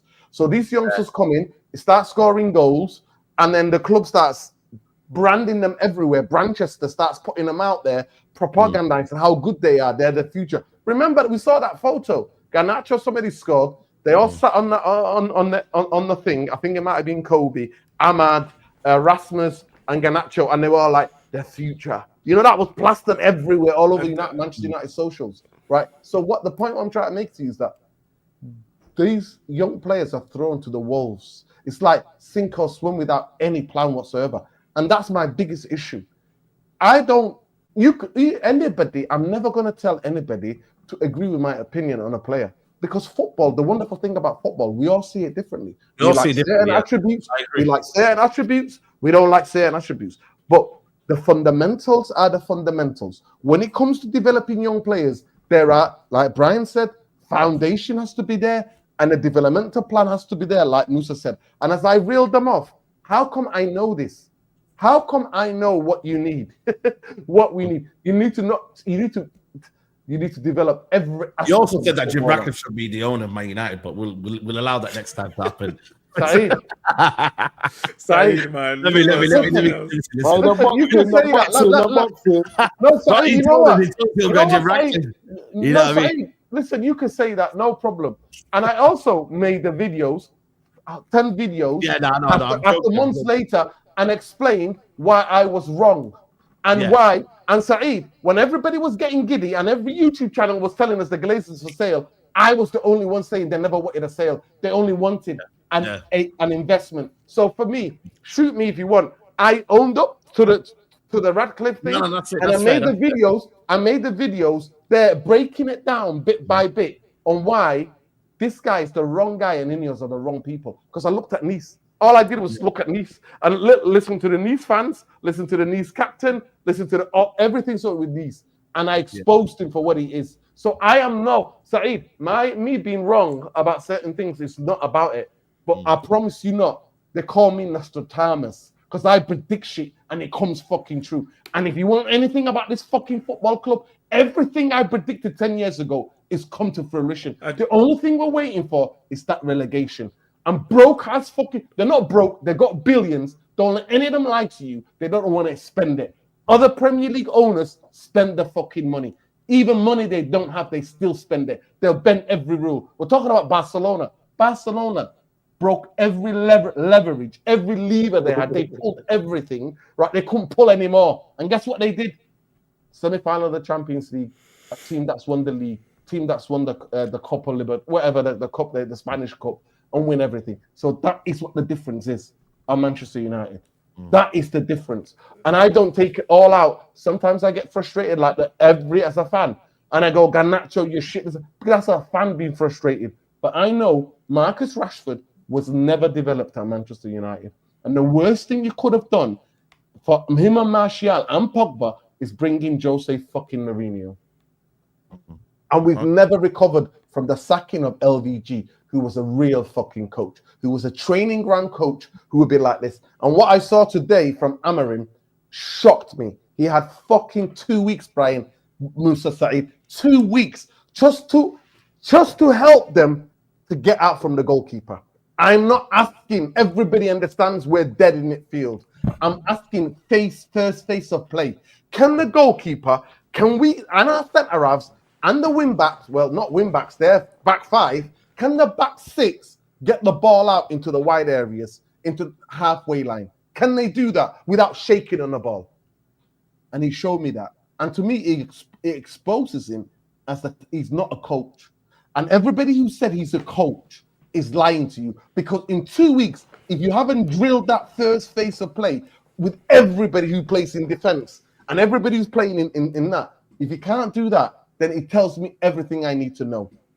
And you can come at me, people, even though it's a preseason game. because I wasn't looking for a result. I wasn't looking for how we played. I was looking at the first phase. I was like, can this guy do something to that first team or to the squad? Can we be a bit more comfortable getting out of that first phase, the build up? The midfield is killing us, man. The midfield is killing us. It's not just the midfield side, it's the back five as well. It's the back six as well. The midfield is also midfield is structure as well. We're getting bypassed, man. Brian, who do we go and get for you lot? Like, you know, is there a player that we need to go and get, man? Because we're struggling in that midfield, man.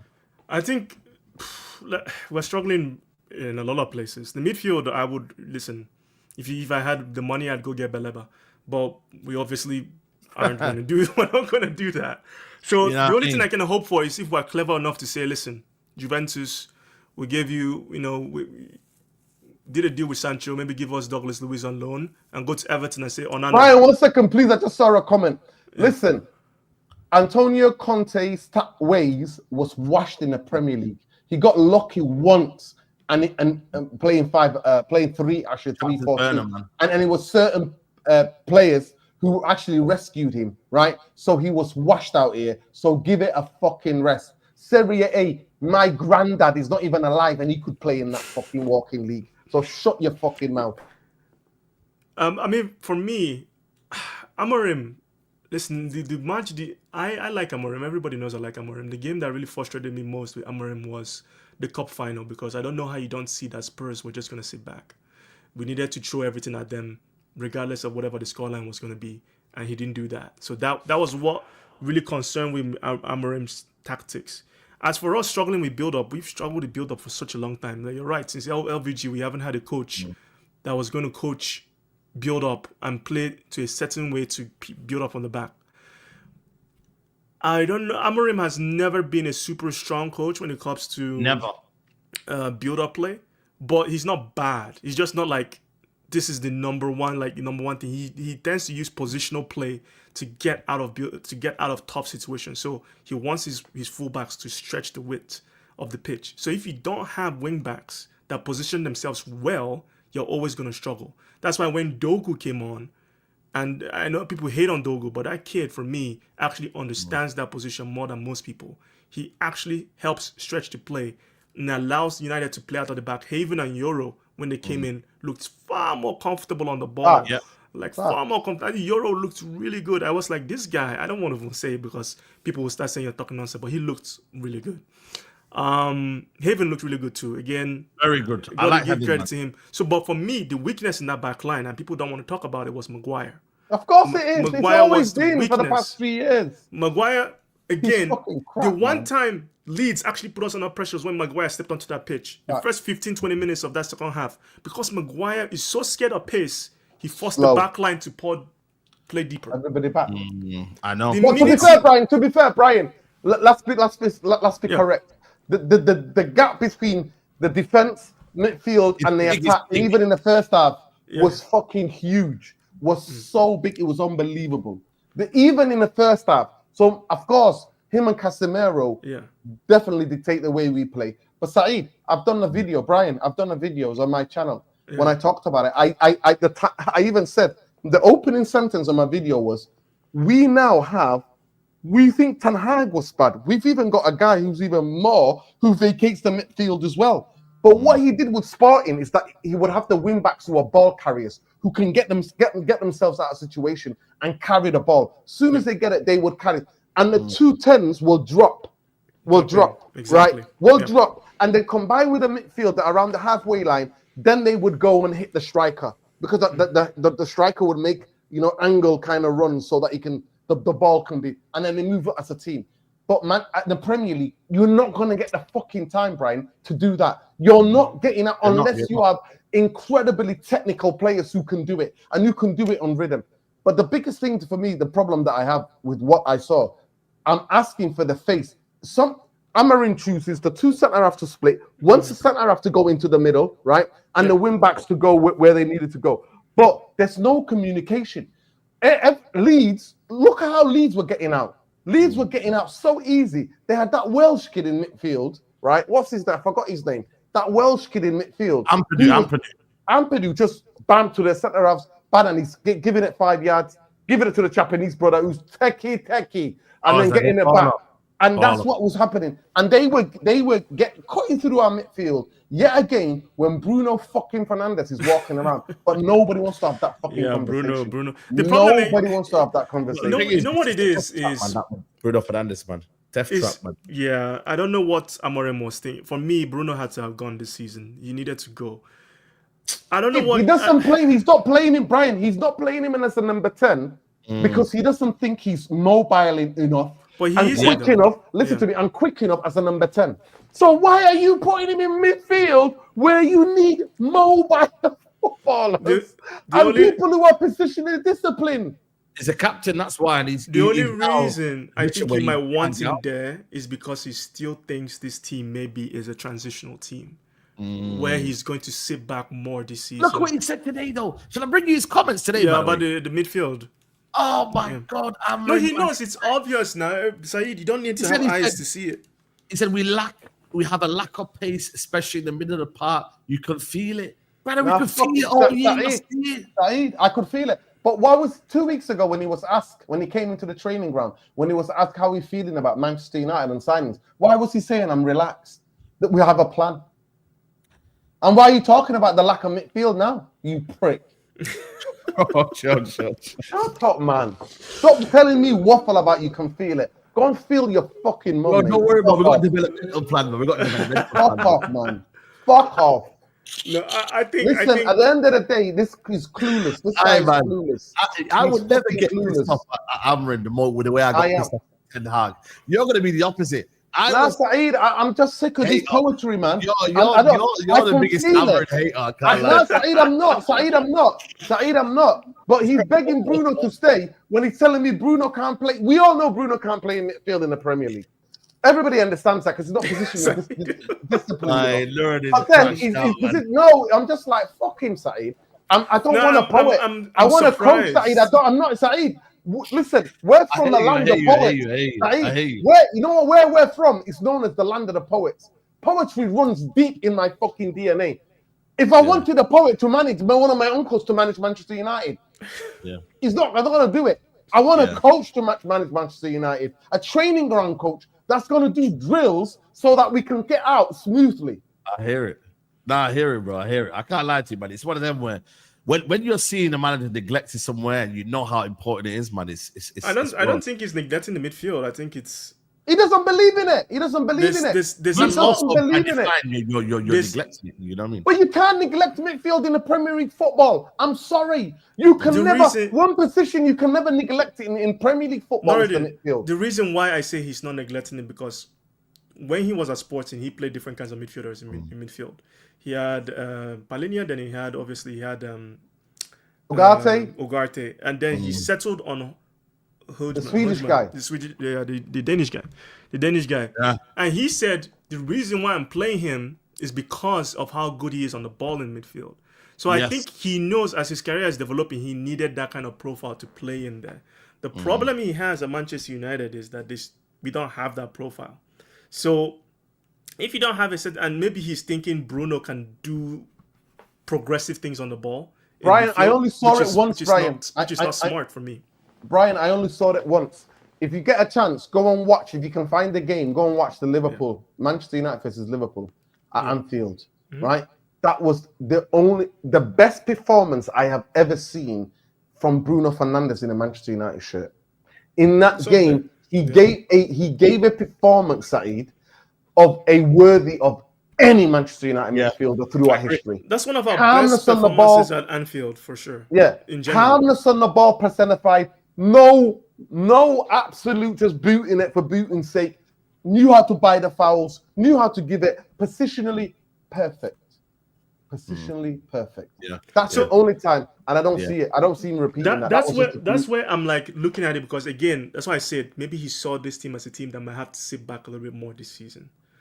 The games where we strong. No, but this is just the reality. Brian, you're telling me 5 at the back then? 5 at the back. Brian, can I ask you a question? Can I ask you a question? Do you think Manchester United play 3-4-2-1?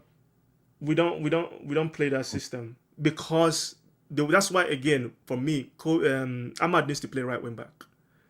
In this system, he has to because he's going to go forward. Dogu needs to obviously play left wing back as well. and you have Mbeumo and you have Cunha. For me, I need to see that whole team. Obviously, if we can have Cunha, have Mbeumo, we need to sign a new striker. Get me at least one midfielder. We need two, but get me at least one. At least And one. we need someone that can physically cover the midfield, because I know people don't like Ugarte, but he does things in that midfield to at least help stability-wise, and he plays it simple. But he's not very progressive on the ball. Yeah. So Ugarte, and funny enough, in that Anfield game was Ugarte and Bruno, I believe, in midfield that played really well together. I don't know. I mean, it's tough. I know people are on Amorim's case, but I don't have issue with the signings he's made, right? To be fair, Brian, I'm not. Listen, I know that he's a young coach. I know he's learning on the job, and he should never been put in this position. He just looks out of his depth. He looks like out of his depth. Out of his depth. Yeah, that's it. It's but like I said, the football club that lied to him, and promised him this. Yeah, you have to blame the football club. Yeah. You have to blame the football club. I think it's more than beyond the manager, man. As much as I believe, I have never individualized blaming him, but I just don't like his waffle. That's just how he is. That's how he is, man. That's how he is. We've been every Manchester United fan has been saying the midfield is fucked, right? We've been saying that, and we've also said we need attackers to play the wing back. We need natural wingers or technically superior players to be able to play in those wing backs. Yeah. Let me get these super chats before we wrap up. Abdi says you're forgetting one important role: scouting. Yeah, I agree. AVG Infidel says, hot take, we should put a cheeky bid in for Tananko, given that Leeds midfield options are pretty stacked right now. They will never sell. A Leeds player will not go to United unless, it's very rare, man. I mean, it happened once in a million times. What about Elliot Anderson or Sander Berge? I would love Elliot Anderson. Both of them. I get both of them. Both of them, yeah. Elliot Anderson would be very good, man. He would be a smart purchase. The physicality, the level of physicality is unbelievable from that. He was very, very. I watched him in the Euro. His performances won England under 21s the Euro. Trust me. Yeah, I agree. But listen, man, that has been a very, very good debate. Yeah, man. Let me know in the comments, bro. Development versus almost understanding that cut your losses while you can, and where my point you're having a different argument with us. Bro. We're not saying you can't cut your losses. We've never argued for that. We're saying, where is the developmental plan before you can cut your fucking losses? That's all we're saying. Okay. Anyway, listen, you've heard the argument. Who do you agree with? Do you agree with Nuruddin, Danny? Well, pretty much everyone apart from me. Do you know what I mean? So if you agree with everyone apart from me, let me know. If you don't, you agree with Nuruddin, let me know in the comments below. We're going to redirect to Rants. He's doing the boxing tonight. Big up Rants. Yeah, big up Rants. I'll be back tomorrow. Another player profile merchant. Big up to Rants. Yeah. All of that. No, he's not good enough. Nobody's good enough. Yeah, nah, man. There you go, they man. Need developmental football. They need coaching. People, make sure you do that. And make sure you have a good Saturday evening. I'll see you lot tomorrow. It's been a good one. United, next game. I think it's Bournemouth, America. Thank God it's a week's time, Saeed. Thank God it's a week's time. I agree with you. I watched your match reaction. One game a week. Thank you, Manchester United. I told you were against us. You were like, nah. No. Now that you're suffering. You're suffering now. You even watch one pre-season. Better with one game a week. You said that. You've called the manager. Well, Saeed, I said we have the right coach. I always qualify that. No. You never said that last year. It depends on the coach. Saeed, you never said that last year. You said if you give manager one game a week, a coach here, you give a manager one game a week, you will see better training. And you know what? And you know what I found out? I gave the guy 2 weeks to drill the first one, and he's fucking not even anywhere close. So that's what I'm saying. By your logic, with training development plan, but we should. No, we're not. No, we're not. There's still no developmental plan, and I put money on it. Brian will see. We will cover it most of the season. Kobe will be hanged out to dry. Kobe mainly will be hanged out to dry. You don't know your new name is Mr. Goalpost because you change the goalpost a lot. Where right.